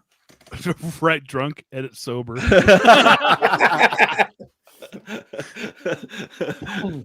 You might be Hey onto Nick, something. have you ever written before? I did. I actually wanted to be a writer, and I went to college for it for a very brief time, like 2 semesters. But it was the dream. So but it was like when I was 20. So that was a million years ago. See, Andre gets it. Yeah, she's got it. She's an honorary American, right? And Eagles. Yeah, and Eagles. Don't forget Oh yeah, I Eagles. forgot Eagles. I'm not into Get trucks. I'm not into trucks either, but I kid. Like I have a CRV. Like But you live in Texas. I know, but I left my truck in Washington. Like Wow. Was your truck white? my truck was a 77. What was it? Sierra, a 77 GMC Sierra. Those big old fat boxy trucks, and it blew up. So I left it there. Ah.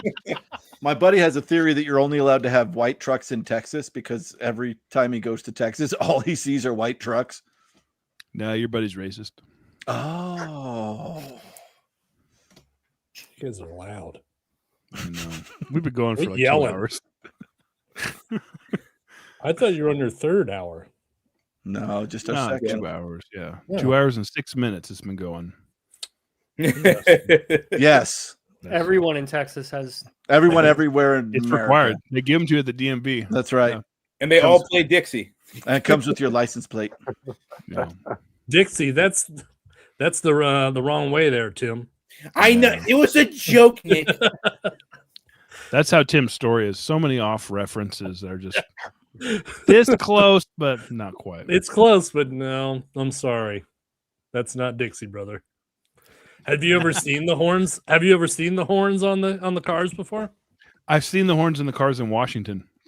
Well, I Like was over when I Washington. was in Southwest, I saw it a couple times. Yeah. We get them out here. People put bull horns on their cars out here. Yeah, I know. I know. If he was going to die, he should have died in Texas license Texas. revoked. Yeah. Yes. He doesn't know it, but yes. That's what I was referencing. Look at his face. You're just sitting there staring at the comment like, should I say yes? I don't know. I don't know the answer. That's All true. All right, Now this- name the two now- Dukes right now. Do it. Yes. Luke, Name the and Not No, you, no, Chris. no. oh, Just for that, now he has I'm- to name the uncles. I'm not listening. I've never seen the show, but I know the references. He didn't know. That's some He doesn't- Saturday Luke and morning Bo? shit right there. Black gold. Texas T. Was that Nick, your best what- Texas accent? It was great, actually. Thank you very much. Actually, you know what's funny? I'm in Denton. It's North Texas, hyper liberal, multiple colleges in the town. There's literally no cowboys here. I've seen more cowboy hats in Washington than I do in my area of Texas. It's crazy. Nick, What? tell us about your writing influences. Who did the things you have read? Do they influence your writing in any Truck way? stops. Mm. That's the truck stop reference. Sorry, Nick. Yeah. Yeah, I still don't get it, but It's fine. Just go. my biggest influence is my cock. Good man. Well What are you guys said. talking about? We should end the stream right there. Well said. Boom. My biggest influence, Mike Hawk. Put Yeah, a I cut don't into know. Jimmy earlier and end it there. Just kind of He's put back. both ends. oh my God! Pull up! Pull up! Oh, this is great. Record Oh, scratch. stay on target. But that's a serious question, Nick. That's a serious answer, Jake. I Don't be love the serious. Hawk It's a series. serious answer. Mike I Hawk? love, yeah. I wanted to make it exciting. I don't know. I wanted to make it visceral and, I don't know, simple They broke me long ago, Richard. things that I can understand. It does have a Mike Hawk feel. It really does. It's good. Why are you Didn't laughing, even Tim? try to pronounce it right that time. And would you just grow up for once in your life? Would you grow up, huh? Michael Hawk. There, was that better? I don't get the Steve Costigan's dog. Steve, what the heck are you talking about? It's the Mike. Steve Mike. Costigan's dog is named Mike the Bulldog. Hawk. But during their stream, they kept saying his It last still name was sounds Hawk. terrible, even if you say it slowly. There's no quick way to say that, or any speed you say that name, it sounds terrible. Say it again, Chris. Say it again Nope. slowly. Say it again slowly so I can clip it later. Mike. The bulldog. Hawk. You guys are juvenile. Well, thanks for demonetizing this stream, guys. Thanks a lot. I'm talking about a serious book series, and you guys are playing games. Serious book series. I didn't know what the hell you were talking about until Tim broke, and I finally figured out that it was from something you guys were talking about earlier. Oh, I get it. All right. Keith Keith's just here. got it. All right. So who is Mike Cole? Hawk? Michael Who Hawk. is this Mr. Yeah, who Falcon is we're talking Michael about? Hawk that you're talking about? He was a reporter, and then he tried to save this woman, and he failed. And in doing so, she cursed him with $1 billion. Oh, that's a dick move. So now he travels the world. It's a dick move. What a jerk. Right. She's paying him back. God. And so now he travels the world and he fights the mafia and communists and He Batman Whoever, that shit with his money, and- huh? and Chainsaw hides from duels. and hides from the IRS. Hold on. I have one of them down here. Give me a second. Michael Hawk. Where is it? I got it. Hold on. I really hope Steve's pulling up the Slack where I'm not. Here in we the chat go. right now. He's doing the work. There's a Yeah, Hawk. Mike Hawk. There we He's, go. he's putting in the This hours. is number there. 5, California Shakedown. We gotta. At first, I Very, thought it was a Michael Moorcock joke. I didn't know No. what was going on. No. No, we don't want. Yeah, we don't want more cock. We want less cock. Unless it's Mike. No. Oh. I really do need to read another one of these. It's awesome. Nick, what would you say is the best one that you've read so far from the series? The Hawaiian takeover. Oh, see, I don't have Is that that one. the one where he fights a shark? Hmm. Hand to hand, buddy. That's amazing. Perfect. It's where the one where a lady spy has a gun hidden in her Oh my gosh. Hitting where? In her purse? in her secret pocket. In her fanny pack? Was that happen in your story, Nick? I thought yeah. about putting it in, but there's no women in my story. That's very derivative. Oh, we got to stop this. We got to stop it. See, Andrea knows. Oh, what a horrible night for a curse. Is that Castlevania? That was a Castlevania reference. Castlevania Nick, I 2. love you. What's the best Castlevania? 1, What's a Castlevania? then 3, then 2. I about already Symphony of the mentioned that Night? Chris couldn't open a Word doc, and now you're talking about Castlevania. Don't know Castle. Don't know. Is it an anime? It is now. It is now. As soon as Keep us in line. you're not wrong, actually. Keep Yeah, our we can dumbasses in line. you can rewind the tape. It checks out. She was asking serious questions. Richard tried to keep us in line, and he did. And Tim, what's the honorary best Canadians Castlevania? don't count. So You got that taken away. I know. Yeah. I got one thing to say to that, and it's sorry. Sorry. Hey, we're sorry, guys. Hey, sorry, eh? Our friends are Canadian. Get it? No. No. Why are we friends? We should be enemies, shouldn't we? No, we shouldn't. No, Maybe let's be we enemies. shouldn't. Let's talk about it. No. We can take them, you guys. No. We're so much bigger. No. I don't think we are. What's Well, bigger, I am. Canada or the United Canada's States? bigger than the U.S. Yeah, it's got to Is it be. though? Yeah. Yeah. But they Yeah, it's just the got second lots of, largest country in the world behind Russia. It's lots of snow. Did you hear what though. Ira just said? Yeah. Like Ira knows, man. I know he knows. I've but studied thought these about this. things. They're not sorry. Is this like the Scots versus the English thing? No. We love our neighbors. We love everybody. Do we though?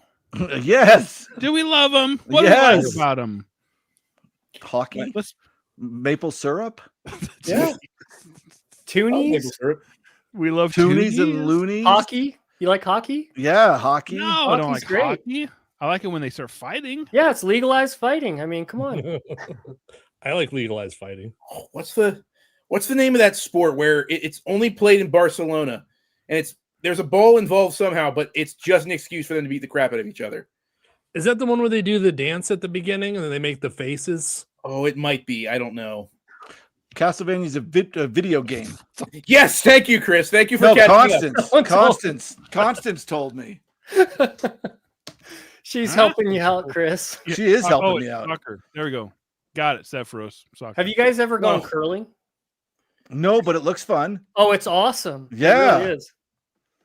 I've done like the little tabletop version. with No, the no, little no, no. The real one. No, I know The real I one. know, but Yeah, that's yeah. the You gotta, closest I've got. gotta do it sometime. Well Okay. said, Constance. Yeah, the Canadians will back me up on this one. It's fun. Is that when you just throw And something sweep. down the ice and you start sweeping? Sweep. Well, sweep. but you don't throw it. You kind of like run with it, and then you kind of like slowly release it. It's like bowling.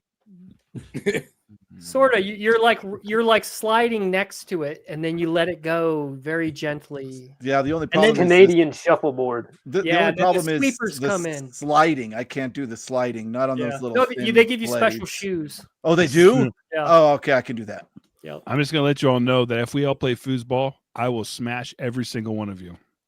I suck at foosball, so I believe it. No Yeah, son of mine is going to be playing the foosball. Dude, I I'm a hate it. I am a foosball god. You don't George. spin though, do you? And George, what's that?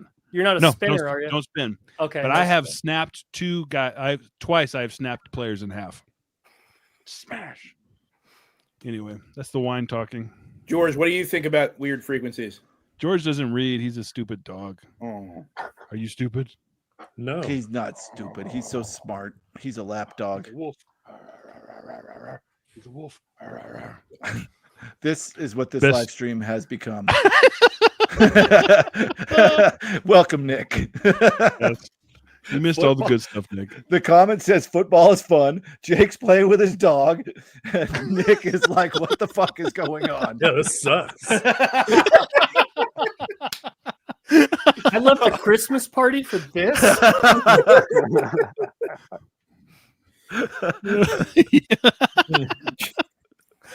Quiet, Steve. We're not friends anymore. Just for that. Oh God. Nick, get us back on track. What was your I don't know, what was your favorite thing about writing your story? No, Richard.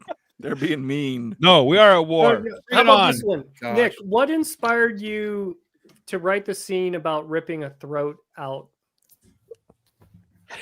Spoiler. It's all right. We spoiled it earlier. Yeah, Jake already spoiled that. Yeah, so, that was Jake. yeah. I was trying that to sell Jake's it. fault. I don't know. It just came out and I just started laughing. And I was like, I'm gonna delete that. And then I was like, nah, I'm gonna leave it in. So yeah, it just made me laugh. And I was like, I think I even told Jake, I was like, I don't think that this is medically correct. Like, I don't think I don't that's think it what a is. larynx looks like or like anything. And we were just like, whatever. Yeah, we left it because it was so awesome. Yeah, it was just awesome sounding. Nice. Roadhouse. Now I I know guess what that's Roadhouse something is. to say. Like when you write, you have to kind of suspend disbelief at times. For When it you're to be writing about awesome. science fiction, when you're writing about ripping throats out, like sometimes you just have to go with it and let the reader go. Just Oh yeah. It's Yeah. fun. Yeah, it's a lot because of I fun. was, it's like if I would enjoy reading that. So do I care if it's real? No, not at all. Nick Yeah. don't care. I don't give a shit.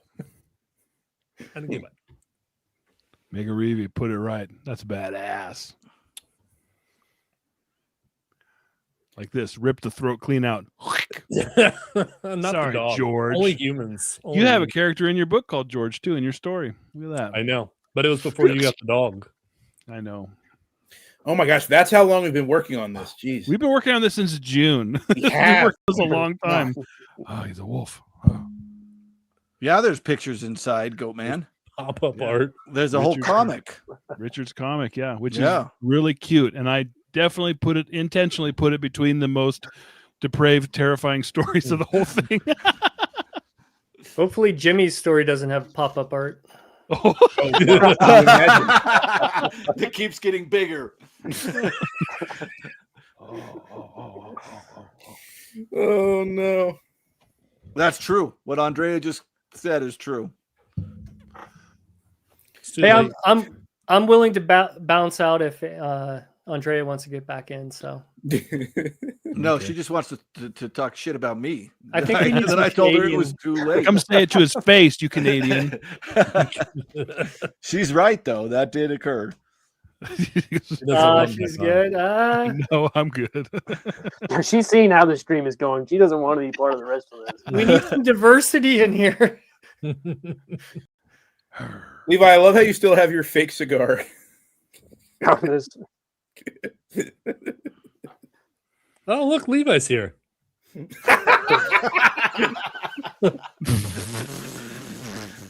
Is that your Dressed up in hair? my finest used car attire. What happened to your hair? I shaved it off. Did I you mean, I start- shaved it off. I Did shaved you it off a start month selling ago. It was used shorter cars? than this initially. Did you What's start that? selling used cars? No, this is Willie Todgerson Jr. Ah, representing. oh, Is that okay. a polo tie? Yep. Nick, did you really just now notice that Levi's here? No, I noticed. It was a Jake. Are you saying from this moment on, every joke needs to be explained? Explain it to me, Nick. I don't get it. I'm petting a dog. I'm not even doing the stream anymore. I'm just petting a I dog. know you're not highlighting the comments. He's petting, No, I'm not. he's petting a dog and he's drunk. What do you want from him? I'm not drunk, but I did drink an entire bottle of wine. That dog is a lot of fun, by the way. He's cool. Everybody likes you, George. Ah, stop it. He'll Don't lick the he'll sit on your lap. He's huge. He's absolutely huge. He's a monster, and he will sit on your lap like he's a little baby. Yep. What Apollo does. Is everyone going to Pulp Fest sporting a beard again? I Well- mean, I don't plan on shaving my beard anytime soon, so yes. Yeah. Who's going to Pulp Fest? No, Ira. Levi? I Stand on it. couldn't say at this point. I'd have to get closer. So maybe. A maybe. Ira? Putting him in for a maybe. When is it? August. August. Next one's the end of July, isn't it? Oh, I that's a don't know. lot. I thought it was in the spring. That's a lot more planning time. And it's in Pittsburgh. Yeah. Yes. Yes. Okay. Everyone should go. It's a lot of fun. And It's we're going to be lot of fun. we're all going to be there. We're all going to autograph the book. Yeah. We could. That's it exactly. Come find get us it- walking around, get an autograph. No. We got to rent a table, and then no one will come to it. It'll just be all of us sitting behind this table, all squished. There'll be in. 13 people at a table like a Last Supper. Would you like us to sign your book? There were some folks like that. Should we mention them? No, Let's do it. no. Anyway, Walking Stick's going to be there. Glockensig's gonna be there. Yes, you will probably. Oh yeah, you said he already registered. Can we get an inside scoop? Was there a Divas Jake for this? What? Were there any divas, Jake, for this ensemble work? No comment. It was me. No, I was it was great. No. Everybody pass it forwards. Yeah, right. Yeah, right, Keith. We don't allow Canadians there anyways. Who cares? He has to get his green card. Thanks, Gareth. Yeah. What's up, man? Go Awesome. to Pulp Fest. It's a lot of work. Should I Yes. Yes, you come? should. Yes. Yeah, you should definitely That would come. be freaking amazing. Nice. He's in. Are those the dark fantasy booktubers? Are No you comment. those? Oh, are you those? I can't even read anymore. Am I still running this thing? You put them up and I'll read them. All right, you read them. There you go. Read it. $5 American for my signature. That's about $100 Canadian. Yeah. Richard, don't start it back up. Come on, man. Yeah. In fact, should we just take over Canada? What do you guys think? No, do it. stop. Let's No. do it.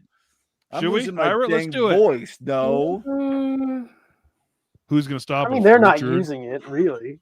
It's all that great expanse up there. I mean, it's completely untouched. I mean, somebody's Pull got to up, do something. pull for it. up. Yeah. Pull He's up. got caribou. We'll take Pull those caribou off your hands. Pull up. I think Yeah. Canada should take over Texas. That's what should Oh, happen. Yeah. Just yeah. Texas. Yes, I vote for Joseph, that. get back on. Joseph, get back on. I vote for that one.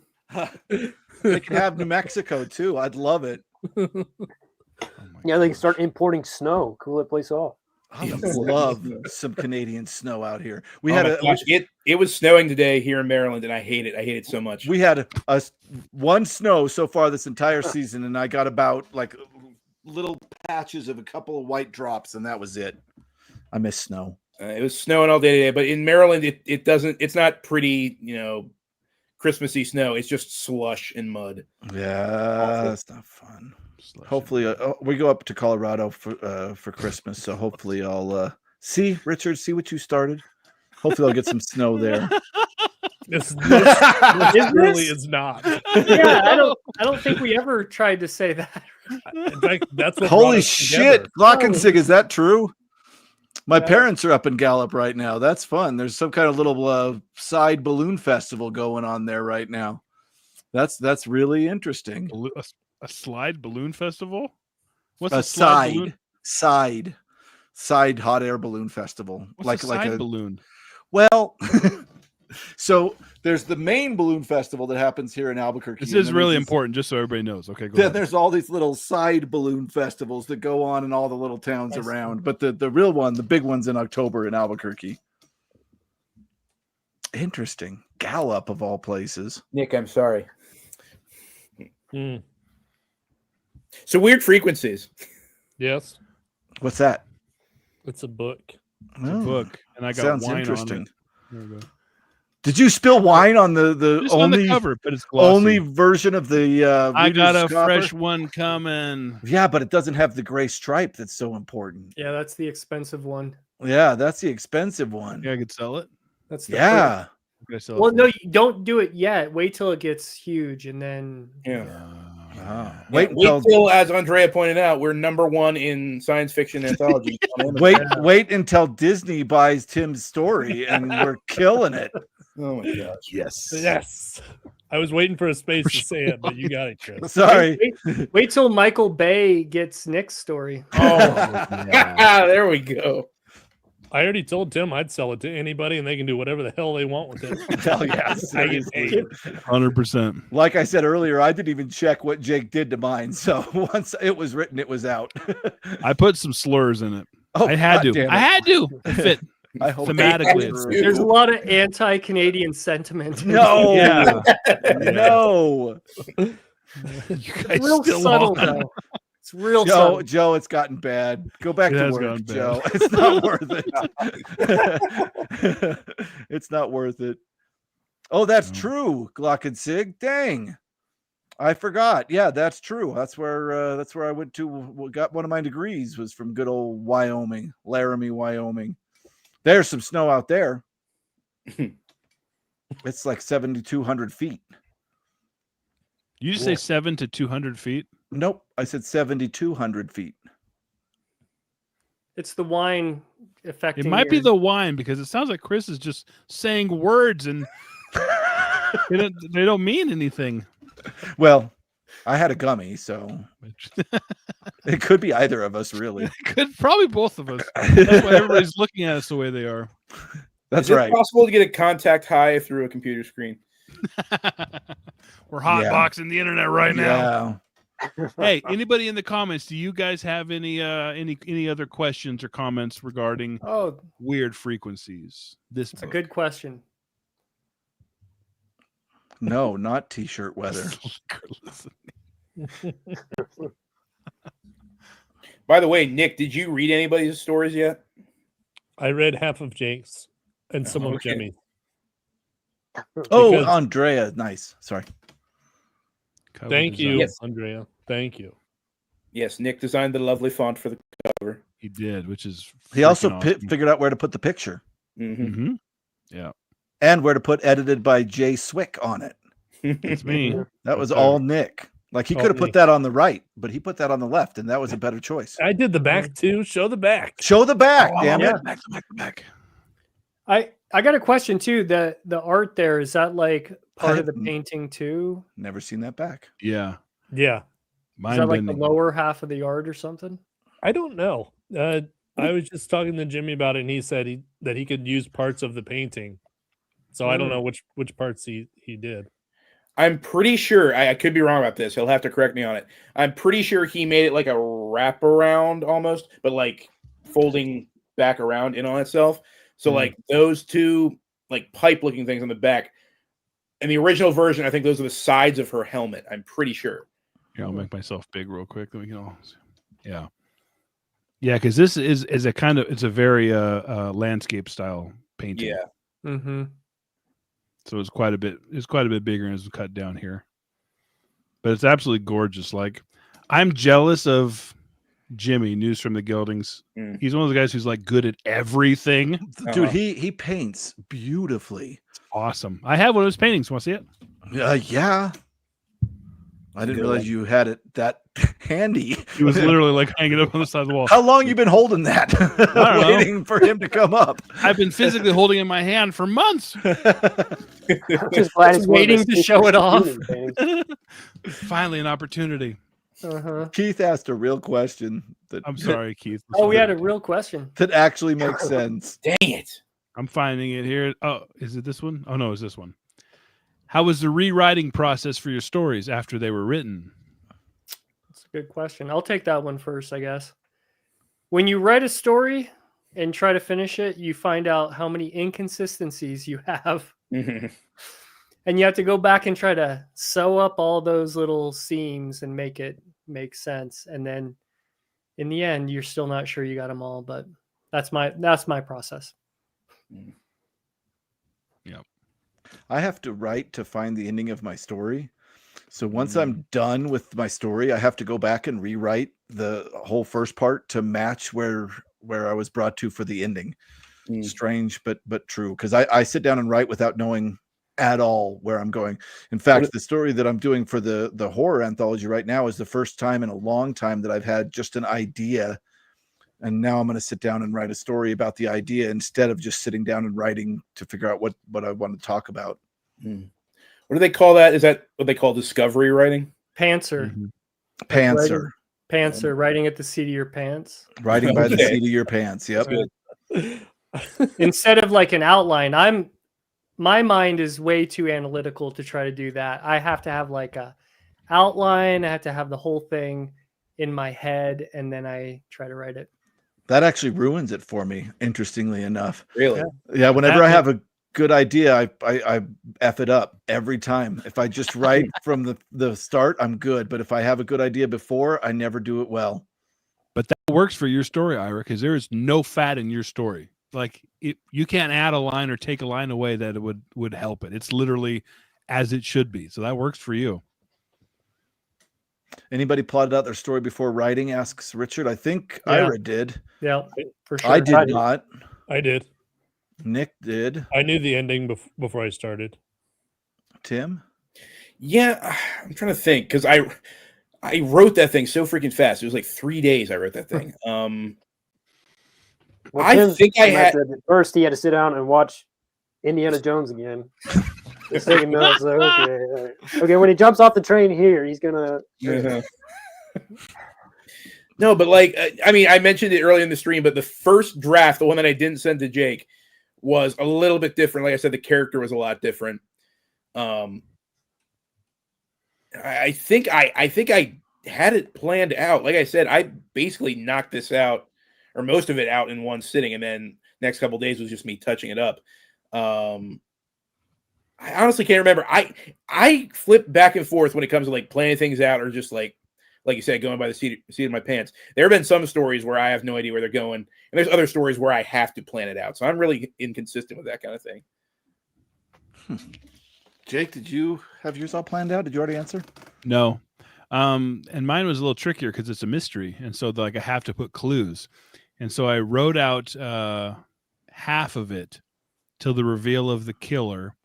And then I went back and added clues to that. And then I went back and added, then I did the second half of it is more, it's kind of detached. It changes tone a bit from being this mystery to being kind of a survival horror in this deep woods.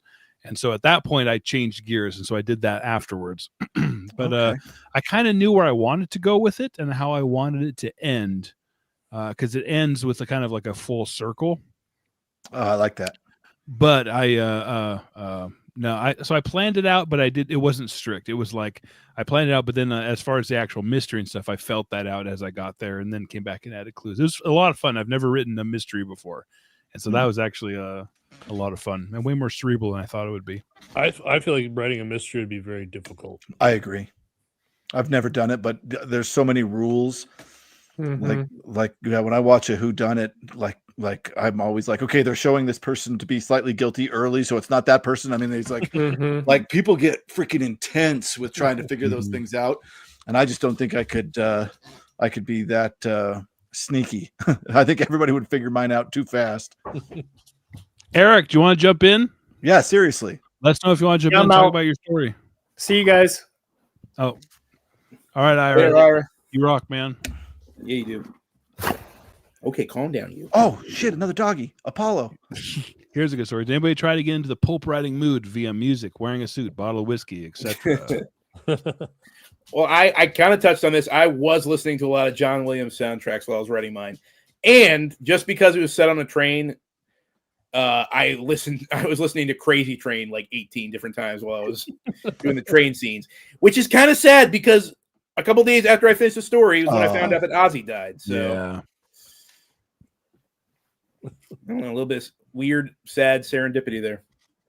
I didn't. I just sat here frustrated and angry. That was my mood. Frustrated and angry. Yeah. I was like, you have no business doing this. That's where the throat tearing came from. He's like, Nate's just like, okay, I'm imagining this character doing all these things to Jake, and suddenly it works. There is a Jake-sized guy in the story. Is Apollo? Wait, I'm not that big dumb guy, am I?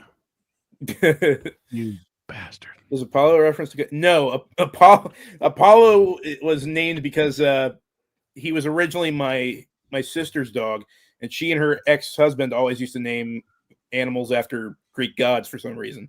So the name just stuck when we adopted him. It's a good name. It sounds like something that'd be in a Stephen King story. Already happened, Nick. You're late. Are there any alternate endings to your story that came up after you submitted the story? That's a great question. There's so much in my story that happened in my brain after it was written because I end just randomly in a spot. So yeah, there's all kinds of ideas. Jake wishes my story had a different ending. No, I don't. Why do you keep saying that?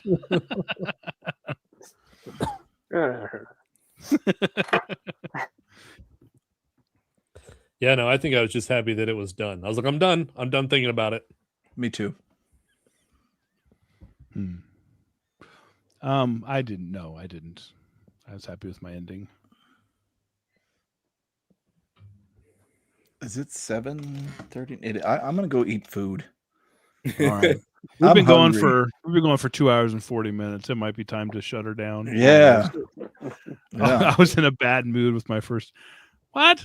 Well, I will say your final ending. I wasn't sure if it was second or third. Is awesome, and it's really good. So, any of you guys read Andrea's?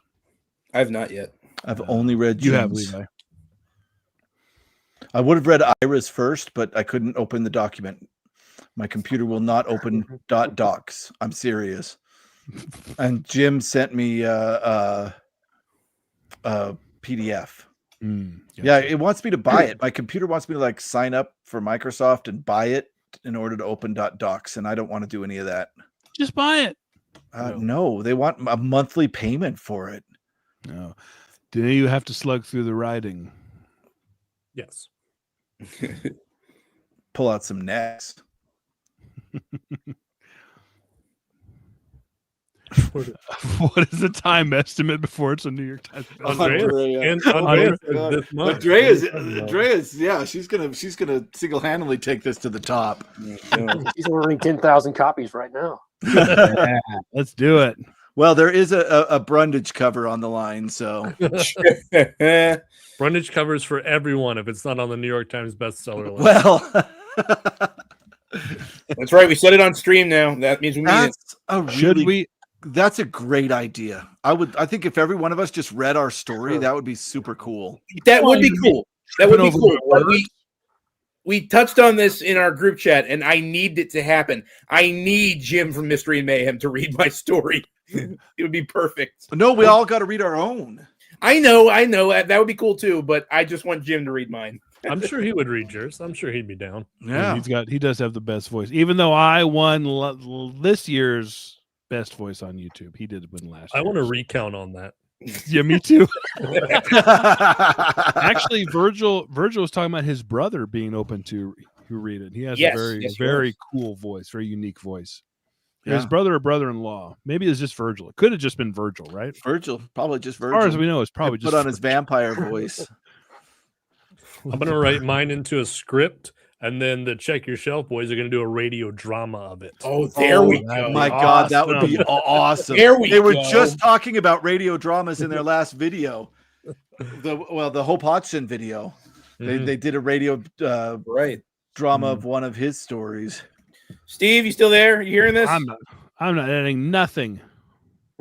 I'm tired. I do love that idea of having people read their own. Yeah, or just getting them all done in some form of audio. That would be. Really I might cool. just do it anyway just for my channel. I don't know. Yeah. Sorry, Goat Frenzy. Good night. Yeah, but you got to wait a while to do the audio. People have to buy the book to read the stories. Grammaticus is here. Thanks for giving Nick a big head. Yeah. You made Nick the coolest booktuber. What the heck? Did you not even think of the rest of us? Whatever, Ben. But I think he did. Jake. I think he did think of the rest of you. Unsubscribe. Fair. Hey, Steve is down. Let's do. Oh wait, I clicked on the wrong one. There we go. There we go. For go. Nick's story, yeah. Just got to write up a script. Smooth jazz. Hey, say what you will. Nick's book hauls have a special something because of that music going on. They do. It's not fair. It's like I still like the word salad theme the best, though. Salad theme? The word salad music that he put. Oh, the word salad theme. Okay, I'm here. I'm still here. Just about, yeah. Just about. It's been shambolic for like an hour. We've been signing off for 20 minutes. And then freaking Ben got here, and now we can't sign off. We can. It'd just be very rude of us. Oh, read each other's stories. Yeah. Ooh, okay. Who wants me? Who wants me? Levi, you do, don't you? Nobody wants you. Hey. No, Jake, I'll read your story. Yours was the first one I read anyway. So. No, my story's awesome. It's my horrible voice. Oh, Andrea took dibs. Dang it. Who? I end up reading mine anyway. Everyone picks each other's. I end up reading mine because it's an odd number. Oh, what movie star do you want to play the part in your protagonist in the film? In the film, Mark, is it bedtime? I don't remember what chat I mentioned this in. The main character in my story is basically a clean-shaven Chris Hemsworth, so I guess that's him. No, I pictured what's that Reacher guy, that Jack Reacher guy, that giant. Oh, that dude. Or That's him. that guy for sure, 100%. I don't know actors well. I have no Yeah, idea. it would. I would have. Yeah, it would have to be somebody old. I wouldn't know anybody. Yeah, I have no. Could be I somebody don't. old. I would like Julia Roberts. Julia Roberts, you only have men in your book. Not anymore. The movie's got a lady in it. She could do it. Yeah. The movie adaptation needs diversity. It does indeed. Put a Canadian in there. Well, A Canadian lady, yes. There we go. all my characters are aliens, so it doesn't matter. Just put somebody in makeup. It's true. Make Tom Hardy do some stupid voice like he does. The priest from the Princess. That's I called it. I called it.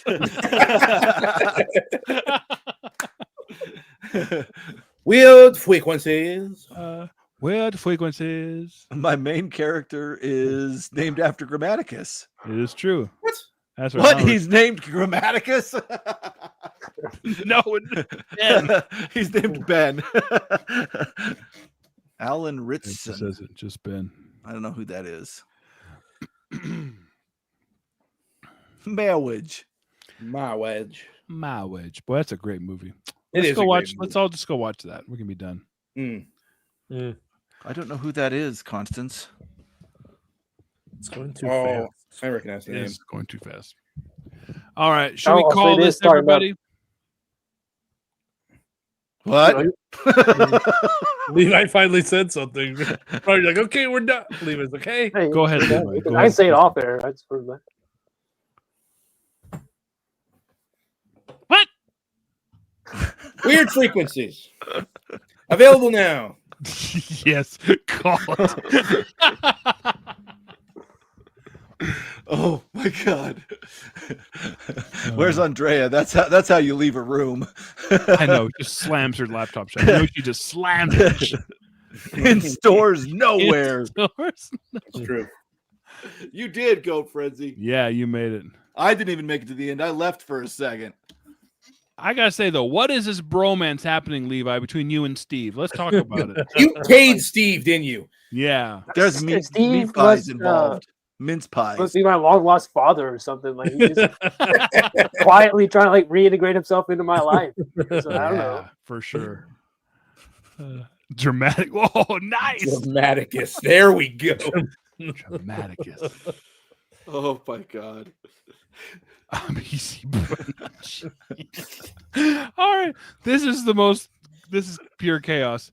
Weird frequencies. Go buy yourself a copy. Link is in the description. How many people are watching this right now? There's 50 people still here Oh watching. my god. Stop it. Listen, this is the truth. We made this because we love you guys. We love all the viewers we have. We love that you guys spend your time watching us do whatever the heck we do on YouTube. And so this is our way, a practical way of thanking you guys. So we hope you enjoy it. We hope you love it. It's a lot of fun. So Well said. Mm-hmm. we're nuts. And thank you, Jake, for working your butt off for it. Yeah, I worked seriously. my butt off for this. I You really did. But you Kill guys did too. End it. Kill it. Kill it. Kill it. Oh, I'm definitely clipping that.